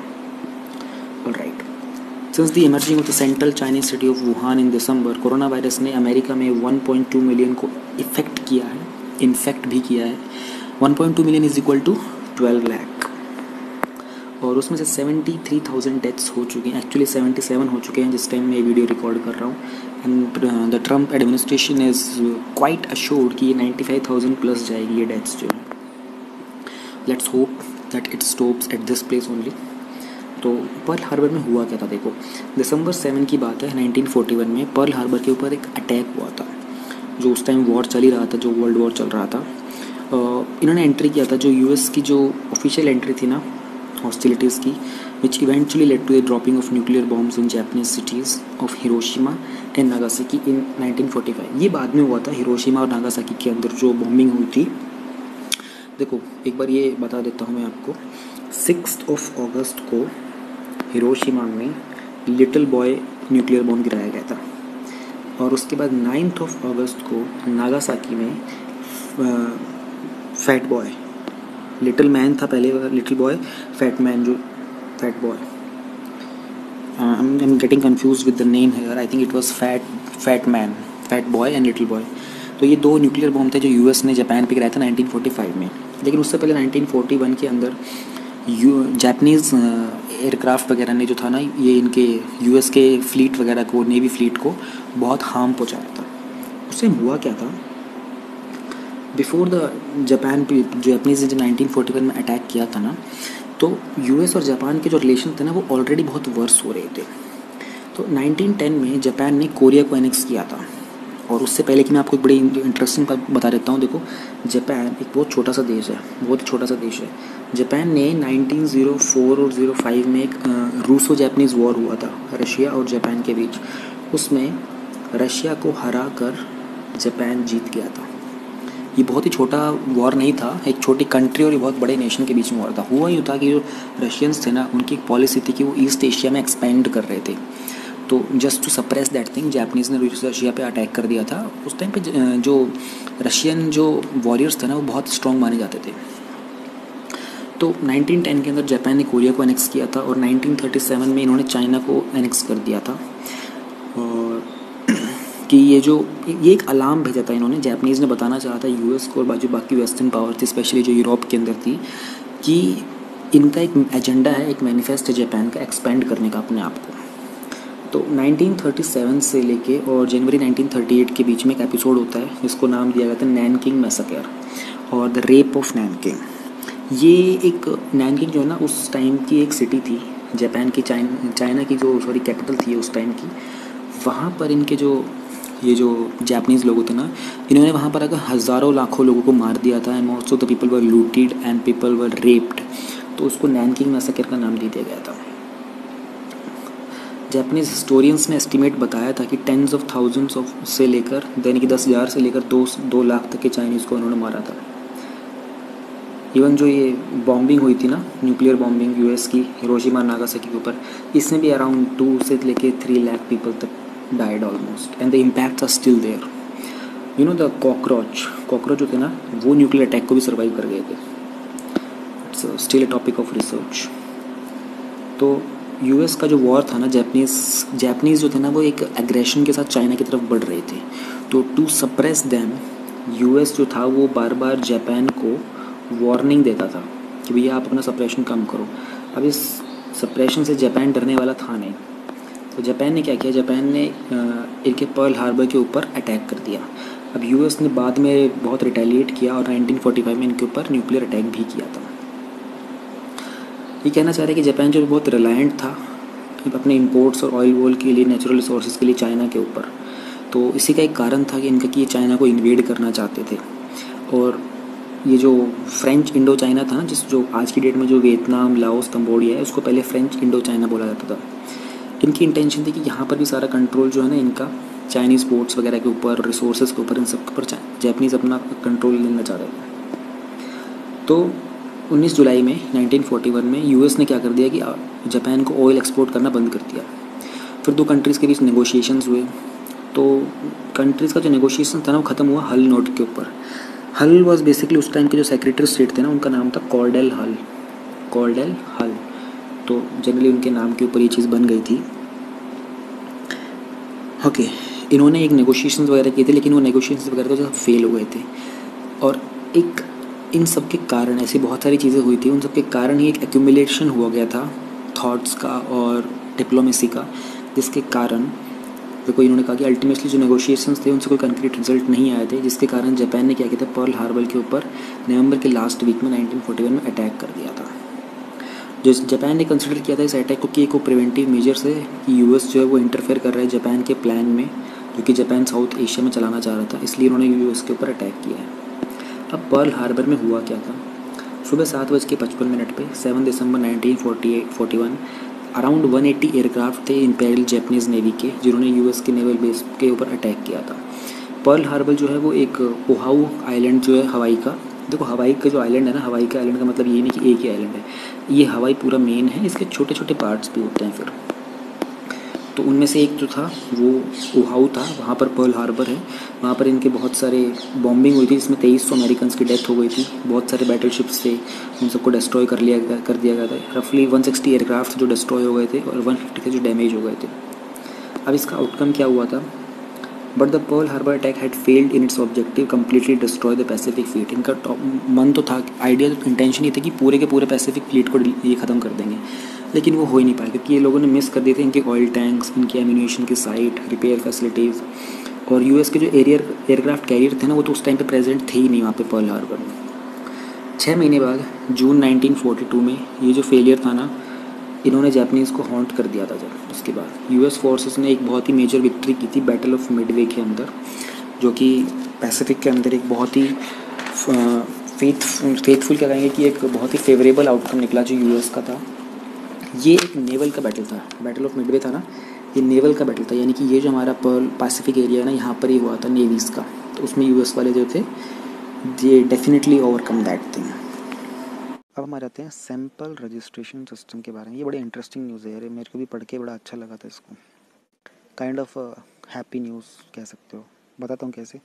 देखो, सैंपल रजिस्ट्रेशन सिस्टम जो बुलेटिन होता है ना, इसको रजिस्ट्रार जनरल इंडिया रिलीज़ करता है, और इसके फ़िलहाल जो इस पर डेटा है वो 2018 का डेटा है। तो अब उस डेटा के बारे में हम लोग की फाइंडिंग्स देख लेते हैं, इंपॉर्टेंट फैक्ट्स क्या क्या हैं। नेशनल बर्थ रेट जो है ना इंडिया का 2018 में वो 20 हो गया है, और 1970 में 36.9 था। ये कम हुआ है बर्थ रेट हमारा। ऑल राइट, बेस्ट और वर्स्ट की बात करें तो बिहार का जो है 26.2 कंटिन्यू है, उसी पर रहने पे टॉप में लिस्ट में बर्थ रेट। अंडमान निकोबार का बॉटम पे है बिल्कुल 11.2 में। रूरल अर्बन का जो डिफरेंस की अगर हम बात करें तो वो नैरो हुआ है, यानी कि डिफरेंस कम हुआ है। हाउएवर जो बर्थ रेट है वो कंटिन्यू है अभी भी higher in the rural areas compare to urban areas. Obviously reason होते हैं वहाँ पे, पॉवर्टी होती है, हंगर होता है, lack of education, lack of facilities, lack of implementation of the government schemes. तो कहीं ना कहीं वहाँ पर जो बर्थ रेट होगा वो कंपेरेटिवली अर्बन से तो हाई होना है ही है। फिर एक 11% का डिक्लाइन आया। देखो ये बड़ी अच्छी न्यूज़ है। 11 इन्होंने बोल्ड में नहीं लिखा है यार, इसको इस पॉइंट को बोल्ड में करना चाहिए था इनसाइट वालों को, कोई बात नहीं। 11% का डिक्लाइन आया है बर्थ रेट में लास्ट डेकेड में, यानी कि पिछले 10 सालों के अंदर। 2009 से 2018 में 22.5 था, 20 हो गया है।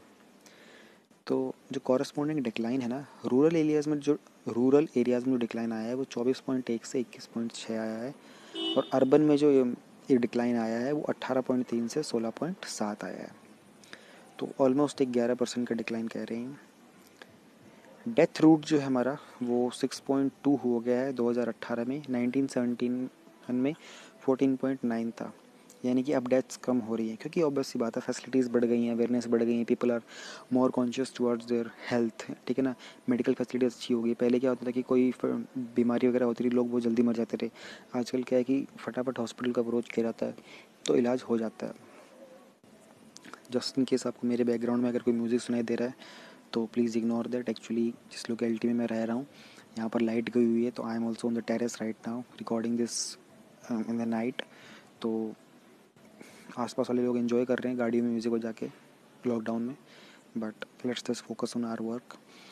बेस्ट और वर्स्ट की बात करते हैं तो छत्तीसगढ़ का हाईएस्ट डेथ रेट है और दिल्ली का लोवेस्ट डेथ रेट है। एक डिक्लाइन हुआ है, यानी कि नीचे गिरा है। रूरल एरियाज़ के अंदर जो डेथ रेट था ना वो नीचे गिरा है। पिछले डेकेड के अंदर, पिछले 10 सालों के अंदर जो डेथ रेट था ऑल इंडिया लेवल का वो डिक्लाइन हुआ है 7.3 से 6.2। Very good. जो कॉरस्पॉन्डिंग डिक्लाइन रूरल एरियाज़ में है वो 7.8 से 6.7 है। अर्बन एरिया में 5.8 से 5.1 है। इसका डेटा ना बहुत ईजी और अच्छा डेटा है, ये आपको याद होना चाहिए वैसे। नॉट जस्ट कि ऐसा ही कोई क्वेश्चन आएगा, इकोनॉमिक का भी आ गया, कोई हिस्ट्री का आ गया, कोई एथिक्स का आ गया, कोई ऐसे में भी आप लिख सकते हो इसके पॉइंट्स। अब इन्फेंट मोर्टेलिटी रेट के बारे में हम बात करते हैं। 32 इन्फेंट का आपको पता ही होगा, जो को पेट में ही जो बच्चा होता है उसको इन्फेंट बोलते हैं। The baby which has not yet born take birth. तो इन्फेंट मोर्टेलिटी रेट जो 32 है, ये 1/4 है जो 1971 में था। उस समय 129 था, यानी तकरीबन 130 था, तो उसका 1/4 हो गया है, अप्रोक्स 1/4 बोला जा रहा है। वर्स्ट और बेस्ट की अगर हम बात करते हैं, मध्य प्रदेश का 48 है जो कि वर्स्ट है इन्फेंट मोर्टेलिटी रेट इंडिया में, और नागालैंड का 4 है, बेस्ट है। पिछले 10 सालों के अंदर जो इन्फेंट मोर्टेलिटी रेट है उसमें डिक्लाइन हुआ है 35% का, ये एक बहुत अच्छी न्यूज़ है। और रूरल एरियाज़ के अंदर 32% का डिक्लाइन हुआ है, तो बहुत ही अच्छी न्यूज़ है। देखो ये एक लाइन ही आप कहीं यूज़ कर सकते हो, रूरल से रिलेटेड कुछ भी आएगा, पंचायत से रिलेटेड कुछ भी आ गया, पॉवर्टी से रिलेटेड कुछ भी आ गया, कुछ भी ऐसा आ गया। ये एक लाइन कितनी इंपॉर्टेंट है। आईएमआर का जो ऑल इंडिया लेवल है वो 50 से 32 हुआ है लास्ट डेकेड के अंदर इन्फेंट मोर्टेलिटी रेट, ये भी एक बहुत अच्छी न्यूज़ है। अच्छा डेटा है ये, मतलब मैं आपको कहूँगा इस पूरे के पूरे को सेव करके रखो, बहुत ही खूबसूरत डेटा है ये। एसआरएस क्या होता है? एसआर एक डेमोग्राफिक सर्वे होता है। डेमोग्राफिक का मतलब होता है पॉपुलेशन काउंट, देखो एक ये जो वर्ड होता है ना डेमोज, DEMOS होता है, इसका मतलब होता है ह्यूमन बींग्स, और ग्राफिक का मतलब होता है स्टडी काउंट। तो ये एक ह्यूमन बींग्स का काउंट का स्टडी का सर्वे हुआ था, जो कि रिलायबल डेटा देता है ये एनुअल एस्टिमेट्स के ऊपर, इन्फेंट मोर्टेलिटी रेट का, बर्थ रेट का, डेथ रेट का, और अदर फर्टिलिटी और मोर्टेलिटी के इंडिकेटर्स होते हैं नेशनल और सब नेशनल लेवल पे। इसमें प्रीलिम्स क्वेश्चन पता है कैसे बनेगा, SRS के अंदर वो बोल देगा कि डेथ मोर्टेलिटी रेट नहीं होता, इमोर्टेलिटी रेट लिख देगा, डेथ रेट को हटा देगा, बर्थ रेट को हटा देगा, अलग अलग ऑप्शन में दे देगा और कन्फ्यूज़ कर देगा कमीशन आपको। ऐसे बनते हैं प्रीलिम्स के क्वेश्चन। इसको इनिशिएट किया था पायलट बेसिस के ऊपर रजिस्ट्रार जनरल ऑफ इंडिया ने कुछ स्टेट्स में 1964 और 65 में। फिर उनको थोड़ा लगा कि सक्सेसफुल है तो उसको फुली ऑपरेशन बना दिया था 1969 और 70 में। इस फील्ड के अंदर जनरली जो काम करने वाले होते हैं वो आंगनवाड़ी वाले होते हैं, वर्कर, टीचर वगैरह होते हैं। इंडिपेंडेंट रेट्रोस्पेक्टिव सर्वे भी होता है हर 6 महीने के अंदर। फिर इन सारे के सारे डेटा को मर्ज कर लिया जाता है। ये अच्छी न्यूज़ थी। गार्बेज फ्री रेटिंग्स आई है एक कंट्री में बहुत सारे सिटीज़ के लिए। तो ये कहाँ से आई है, कौन सी मिनिस्ट्री ने इसको रिलीज़ किया है? अर्बन अफेयर्स मिनिस्ट्री ने। अर्बन अफेयर्स मिनिस्ट्री फ़िलहाल किसके अंदर है? हर्षदीप सिंह पुरी जी के अंडर है। All right. अच्छा, ये एक बात और आपको जान लेना, हमेशा की तरह जो मैं आपको एडवांस बात बताता हूँ, पहले ये मिनिस्ट्री ना वेंकैया नायडू जी के पास थी। ये पेपर में नहीं आएगा, लेकिन जस्ट फॉर जनरल अवेयर्स आपको पता होना चाहिए। आप एक सेंट्रल गवर्नमेंट के ऑफिसर बनने जा रहे हो, आपको पता होना चाहिए क्या हो रहा है। नायडू जी के पास है। जब नायडू जी हमारे वाइस प्रेसिडेंट बन गए तो ये वाली जो मिनिस्ट्री है ये हर्षदीप सिंह पुरी जी को दे दी गई थी। आगे हम बात करते हैं, इन्होंने एक रिपोर्ट बनाई है जो उन्होंने 5 स्टार रेटिंग्स दी हैं उसमें। और 5 star rating 3 star 2 star 4 star जो भी होते हैं, किसके बेसिस के ऊपर दिए कि किस सिटी के अंदर गार्बेज, कौन सिटी कितनी गार्बेज फ्री है उसके ऊपर है। तो इन्होंने बोला है कि टोटल 141 सिटीज़ को रेट किया गया है। ठीक है। अप्लाई कितनों ने किया था पता है? 1453 सिटीज़ ने अप्लाई किया था, लेकिन कितने को चूज़ किया गया? 141 सिटीज़ को उनकी रेटिंग की गई है, जिसमें से 6 को 5 स्टार मिले हैं, 65 को 3 स्टार मिले हैं, और 70 ऐसी सिटीज़ जिनको सिर्फ 1 स्टार मिला है। 6 वो सिटीज़ जिनको 5 स्टार मिले हैं वो कौन सी, ये आपको नाम पाँचों के याद होने चाहिए 6 के। अंबिकापुर आपको पता ही है छत्तीसगढ़ के अंदर है। सूरत गुजरात में है। राजकोट कहाँ पे है आपको मालूम होना चाहिए, राजकोट है गुजरात में। मैसूरू कहाँ पे है? मैसूरू है कर्नाटक में। इंदौर MP में है। नवी मुंबई महाराष्ट्र में। ये आपको पता होना चाहिए। 65 सिटीज़ के 70 सिटीज़ के नाम तो याद नहीं रखोगे, लेकिन 6 के याद रख सकते हो। कहीं घूम के कुछ क्वेश्चन आ जाएगा प्रीलिम्स के अंदर, एक सिटी का नाम रिप्लेस करके दूसरा दे देंगे और बोलेंगे कि क्या ये टॉप लिस्ट में थी, बस आप वहीं चकरा जाओगे। फिर ये वहाँ पे बात कर रहा है जिनको कितनी सिटी वाली है, ये 3 वाली हैं ऊपर जो हैं, जिसमें करनाल हरियाणा में है, नई दिल्ली है, तिरुपति आपको पता होना चाहिए आंध्र प्रदेश में एक सिटी का नाम है, विजयवाड़ा भी आंध्र प्रदेश में है, चंडीगढ़ आपको पता होना चाहिए हरियाणा पंजाब की कैपिटल है, भिलाई नगर जो है ये भी छत्तीसगढ़ में है, अहमदाबाद गुजरात में है। ये 3 स्टार में थे, और कुछ 1 स्टार वाले हैं जैसे कि दिल्ली कैंट, वडोदरा गुजरात में, रोहतक हरियाणा का, ये सब। अब ये इनिशिएटिव है क्या? What is the star rating initiative? Central government ने इसको लॉन्च किया था 2018 के अंदर। इसका जो टारगेट था वो था गार्बेज फ्री स्टेटस अचीव करने के लिए, हाई डिग्री ऑफ क्लीनलीनेस को हम लोग अचीव करें सिटीज़ के अंदर भी।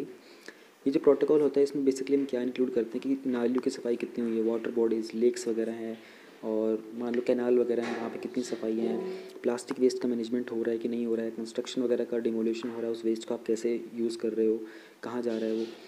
ये वन ऑफ दोज इनिशिएटिव है जो कि स्वच्छ भारत मिशन के अर्बन के अंदर आता है। 2 होते हैं, स्वच्छ भारत मिशन अर्बन और स्वच्छ भारत मिशन रूरल। ठीक है। उसके अंडर एक सक्सेसफुल प्रोजेक्ट है।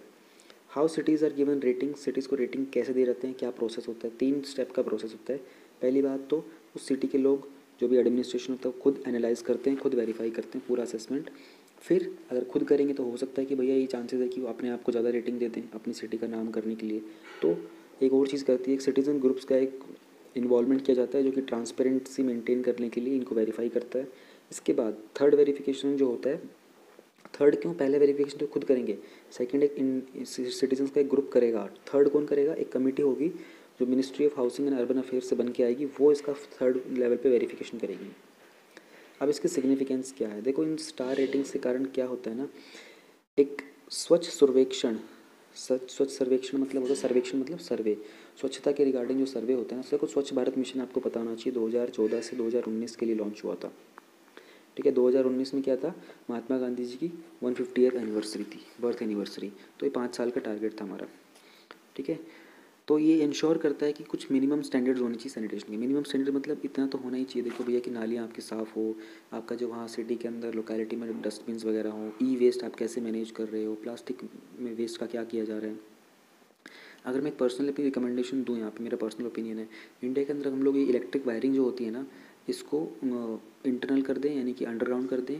प्लस में जो नालियाँ वगैरह होती है ना, अगर इनको हम लोग कवर कर दें ना ड्रेनेज वगैरह को, तो इंडिया के अंदर वैसे ही 70% क्लीननेस आ जाएगी। कुछ तो ये तारों वगैरह के कारण इतनी गंदगी दिखाई देती है ना, इतना सब उलझा उलझा दिखाई देता है। खैर, वो मेरा पर्सनल ओपिनियन है। ये जो रेटिंग होती है ये सिटी लेवल के ऊपर कंडक्ट की जाती है, तो इससे प्रोसेस जो होता है वो ईजियर हो जाता है, ठीक है। क्योंकि सिटीज़ के अंदर क्या होता है, इंप्रूवमेंट इंक्रीमेंटली होती है, यानी कि लगातार बढ़ती रहती है। अब ये वाले जो प्रीलिम्स के लिंक हैं इनको मैं डिस्कस कर लेता हूँ। कुछ लोगों ने रिक्वेस्ट की थी, कुछ लोग तो भाई पर्सनली भी पहुँच गए थे, पता नहीं कहाँ से टेलीग्राम से नंबर निकाल लिया था। उन्होंने भी मुझे पर्सनली बोला कि मैं इसको डिस्कस कर ही करूँ। अरे यार, आप लोग पर्सनली इतना मत पहुँचा करो, मतलब कमेंट में ही बता दिया करो, तो दूसरे लोग भी देख लेते हैं, उनको भी लगता है कि हाँ कुछ सजेशंस जा रहे हैं। ऐसे ग्रुप पे इतना पता नहीं कैसे बड़े शातिर लोग हो यार। तो स्वच्छ सर्वेक्षण सर्वे क्या होता है और इसे कंडक्ट कौन करता है? कंडक्ट करती है ministry of housing and urban affairs. होता क्या है, सिटीज़ के, इंडिया की कुछ सिटीज़ थी, 141 सिटीज़ की रेटिंग की गई थी कि उनका गार्बेज का मैनेजमेंट कैसा है, प्लास्टिक मैनेजमेंट कैसे कर रहे हैं, क्लीननेस है कि नहीं है, ये रिवीजन हो जाएगा। SBM urban versus SBM rural क्या होता है?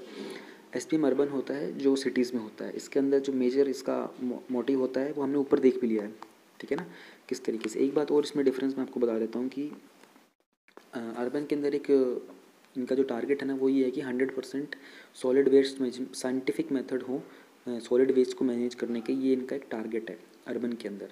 और ओपन डेफिकेशन फिर तो दोनों में कॉमन है, ये रूरल के अंदर भी और अर्बन के अंदर भी, कि ओपन डेफिकेशन होना चाहिए, कंप्लीट फ्री होना चाहिए India.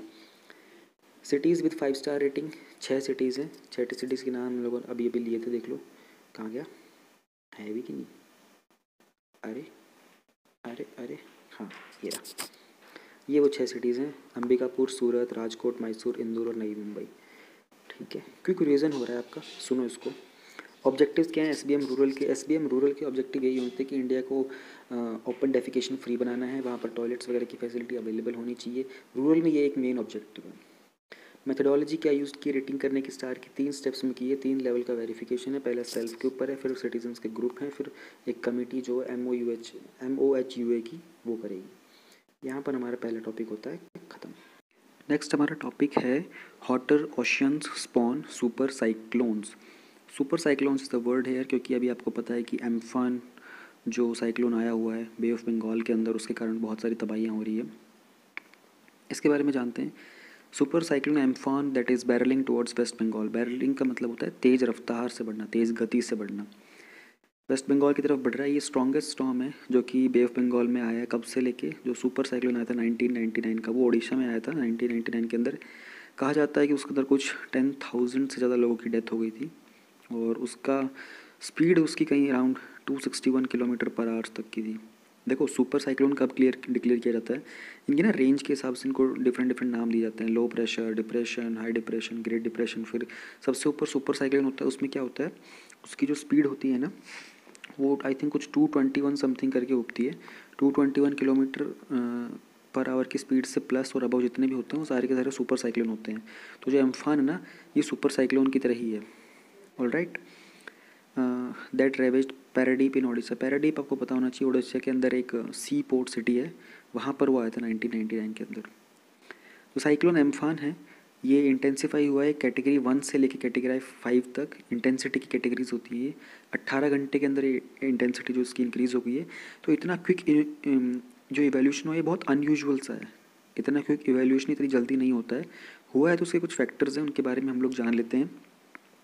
Higher than normal temperatures in bay of Bengal may be whetting the super cyclones and the lockdown indirectly may have played a role. जो वेटिंग वर्ड का मतलब वही होता है तेज़ी से। जो ये बे ऑफ बंगाल के अंदर जो टेम्परेचर है ना वो नॉर्मल से हाई है, और कहीं ना कहीं इनडायरेक्टली लॉकडाउन ने भी कोई रोल अपना प्ले किया होगा, क्योंकि सी के अंदर मूवमेंट बंद है, ठीक है, और इंडस्ट्रीज़ वगैरह बंद है, तो टेम्परेचर, पॉल्यूशन नहीं है तो टेम्परेचर कुछ ना कुछ ऊपर नीचे हुआ ही है, कहीं ना कहीं डिफरेंस क्रिएट होता ही है। साइक्लोन्स जो होते हैं ना जनरली जो अपनी एनर्जी लेते हैं वो कहाँ से लेते हैं, जो ओशन सरफेस जो होता है ना, वार्म ओशन सरफेस, उसके ऊपर जो हीट और मॉइस्चर होती है ना, वहाँ से साइक्लोन की एनर्जी जनरेट होती है। इस साल बे ऑफ बंगाल के अंदर जो ये समर टेम्परेचर था ना वो ज़्यादा हो गया था। तो रिसर्चर्स ने वार्न भी किया था ग्लोबल वार्मिंग के लिए, क्योंकि जो फॉसिल फ्यूल्स का एमिशन है ना वो हीटअप करता है ओशियंस को। लॉकडाउन का इम्पैक्ट क्या हुआ है, कुछ पर्टिकुलेट मैटर्स होते हैं, एमिशंस वगैरह होते हैं इंडस्ट्रीज़ के और व्हीकल वगैरह के, वो हैं वो कम हो गए हैं, ठीक है। और एरोसॉल्स कम हो गए हैं, जैसे कि ब्लैक कार्बन वगैरह।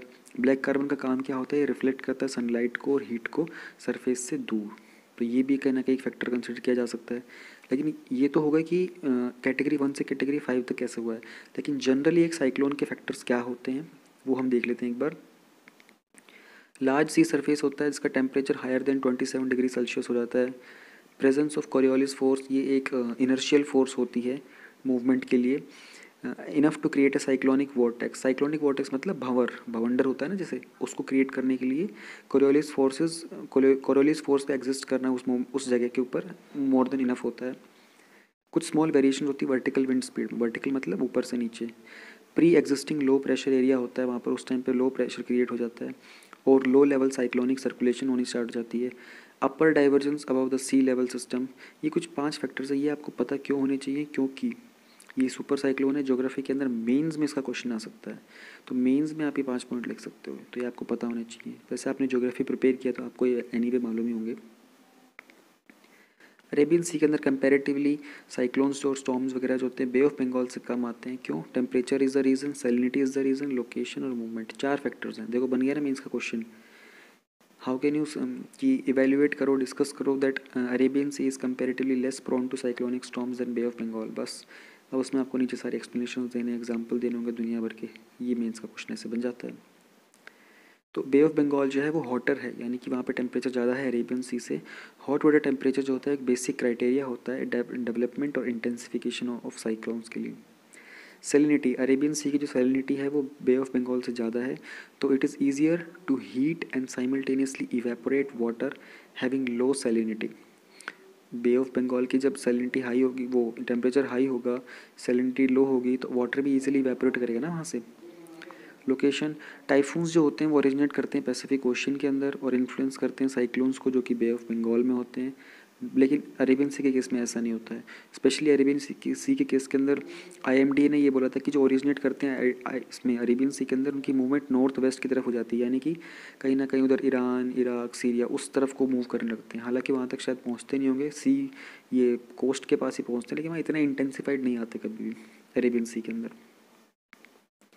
बे मतलब बंगाल की जो खाड़ी। अच्छा, इसको बे क्यों बोलते हैं, बे ऑफ बंगाल क्यों बोलते हैं? तो बंगाल का वो रीजन हो गया तो बंगाल नाम है, लेकिन बे मतलब बोलते हैं खाड़ी हो। अगर आप इस ओशन वाटर को रिमूव कर दो ना कुछ देर के लिए और इसकी शेप देखो पूरे की पूरे की, वहाँ अंडरग्राउंड शेप क्या है, तो एक खाड़ी की शेप में है पूरा का पूरा जो एरिया है ना, बहुत बड़े गड्ढे की तरह की शेप में है। ऐसा नहीं कि वो प्लेन सरफेस है, वो एक खाड़ी की तरह है, इसलिए उसको बे ऑफ बंगाल बोला गया है। तो बे ऑफ बंगाल के अंदर रेनफॉल भी होती रहती है और फ्रेश वाटर का भी इनफ्लो हो रहा होता है गंगा से, ब्रह्मपुत्रा से। तो ये जो फ्रेश सरफेस वाटर जो होता है ना, ये रिफ्रेश हो रहा होता है, तो makes it impossible for the warm water to mix with the cooler water below. इसलिए जो वार्म वाटर ऊपर सरफेस पे होता है ना, वो नीचे वाले कूल के साथ मिल नहीं पाता है, क्योंकि बार बार मिक्स हो रहा होता है, तो डिफरेंस क्रिएट होता है। इसलिए टेम्परेचर वगैरह का डिफरेंस क्रिएट होता है कहीं ना कहीं, और ये साइक्लोन को निमंत्रण देता है। राइट, नेक्स्ट न्यूज़ पर चलते हैं। अरे ये क्वेश्चन तो हमारे रह ही गए, चलो इनको भी एक बार डिस्कस कर लेते हैं। What are the factors that are responsible for the genesis of cyclones? कौन से फैक्टर्स हैं? ये 5 फैक्टर्स हैं, हम लोगों ने यहाँ पे ऊपर डिस्कस किए थे ना, यही 5 फैक्टर्स हैं जो कि साइक्लोन के जेनेसिस के लिए रिस्पॉन्सिबल हैं। ठीक है, नेक्स्ट क्वेश्चन हमारा क्या है? Naming of cyclones in various regions of the world. देखो एक तो पहले ये जान लो कि WMO जो होता है ना, ये वर्ल्ड मीटियोरोलॉजिकल ऑर्गेनाइजेशन होती है, इसके अकॉर्डिंग ये सब चीज़ें की जाती हैंगी। साइक्लोन जो है ये इंडियन ओशन के अंदर, अरेबियन ओशन में बोला जाता है। टाइफून बोलते हैं इसको, नॉर्थ ईस्ट पैसिफिक ओशन होता है ना, वहाँ पर बोला जाता है इसको। और हरिकेन इसको बोला जाता है अटलांटिक ओशन वाले रीजन के अंदर। ठीक है, तो इस तरह से इनकी नेमिंग की जाती है। प्लस आपको ये पता होना चाहिए कि जो हमारी एशियन रीजन है ना, यहाँ पर कुछ 2000 में एक एग्रीमेंट हुआ था WMO के अंडर में, जहाँ पे कुछ 8 कंट्रीज ने डिसाइड किया था कि वो 8-8 नाम देंगी इनके ओशंस, ये साइक्लोन वगैरह के। तो उसमें हर एक कंट्री ने 8-8 नाम दे दिए थे उस लिस्ट के अंदर, 8 × 8 64। उसमें एम्फन जो है ना, वो इंडिया का दिया हुआ नाम है, लास्ट नेम है उस साइक्लोन को दिया हुआ। तो अब इसके बाद जो ये लिस्ट दोबारा बनी है अप्रैल में 2020 में ही रिसेंटली बनी है, और इसमें अभी टोटल 13 कंट्रीज़ है। कुछ कंट्रीज़ और ऐड हो गई, जैसे इंडिया हो गया, श्रीलंका हो गया, पाकिस्तान, ओमान, मालदीव्स, ये सब कंट्रीज़ के पार्ट हैं। ठीक है, तो यहाँ से इसकी नेमिंग वगैरह की जाती है, क्योंकि साइक्लोन का क्या होता है ना कि इंडिया के पास अभी ये आ रहा है, एम्फान आ रहा है, इंडिया वाले इसको कोई नाम दे देंगे, बांग्लादेश कोई नाम दे देगा, तो फिर क्या कन्फ्यूजन होती है। अब इंटरनेशनल लेवल के ऊपर भी डील करना पड़ता है, सिर्फ नेशनली डील नहीं करना पड़ता ना, तो इसलिए नेमिंग की जाती है इनकी।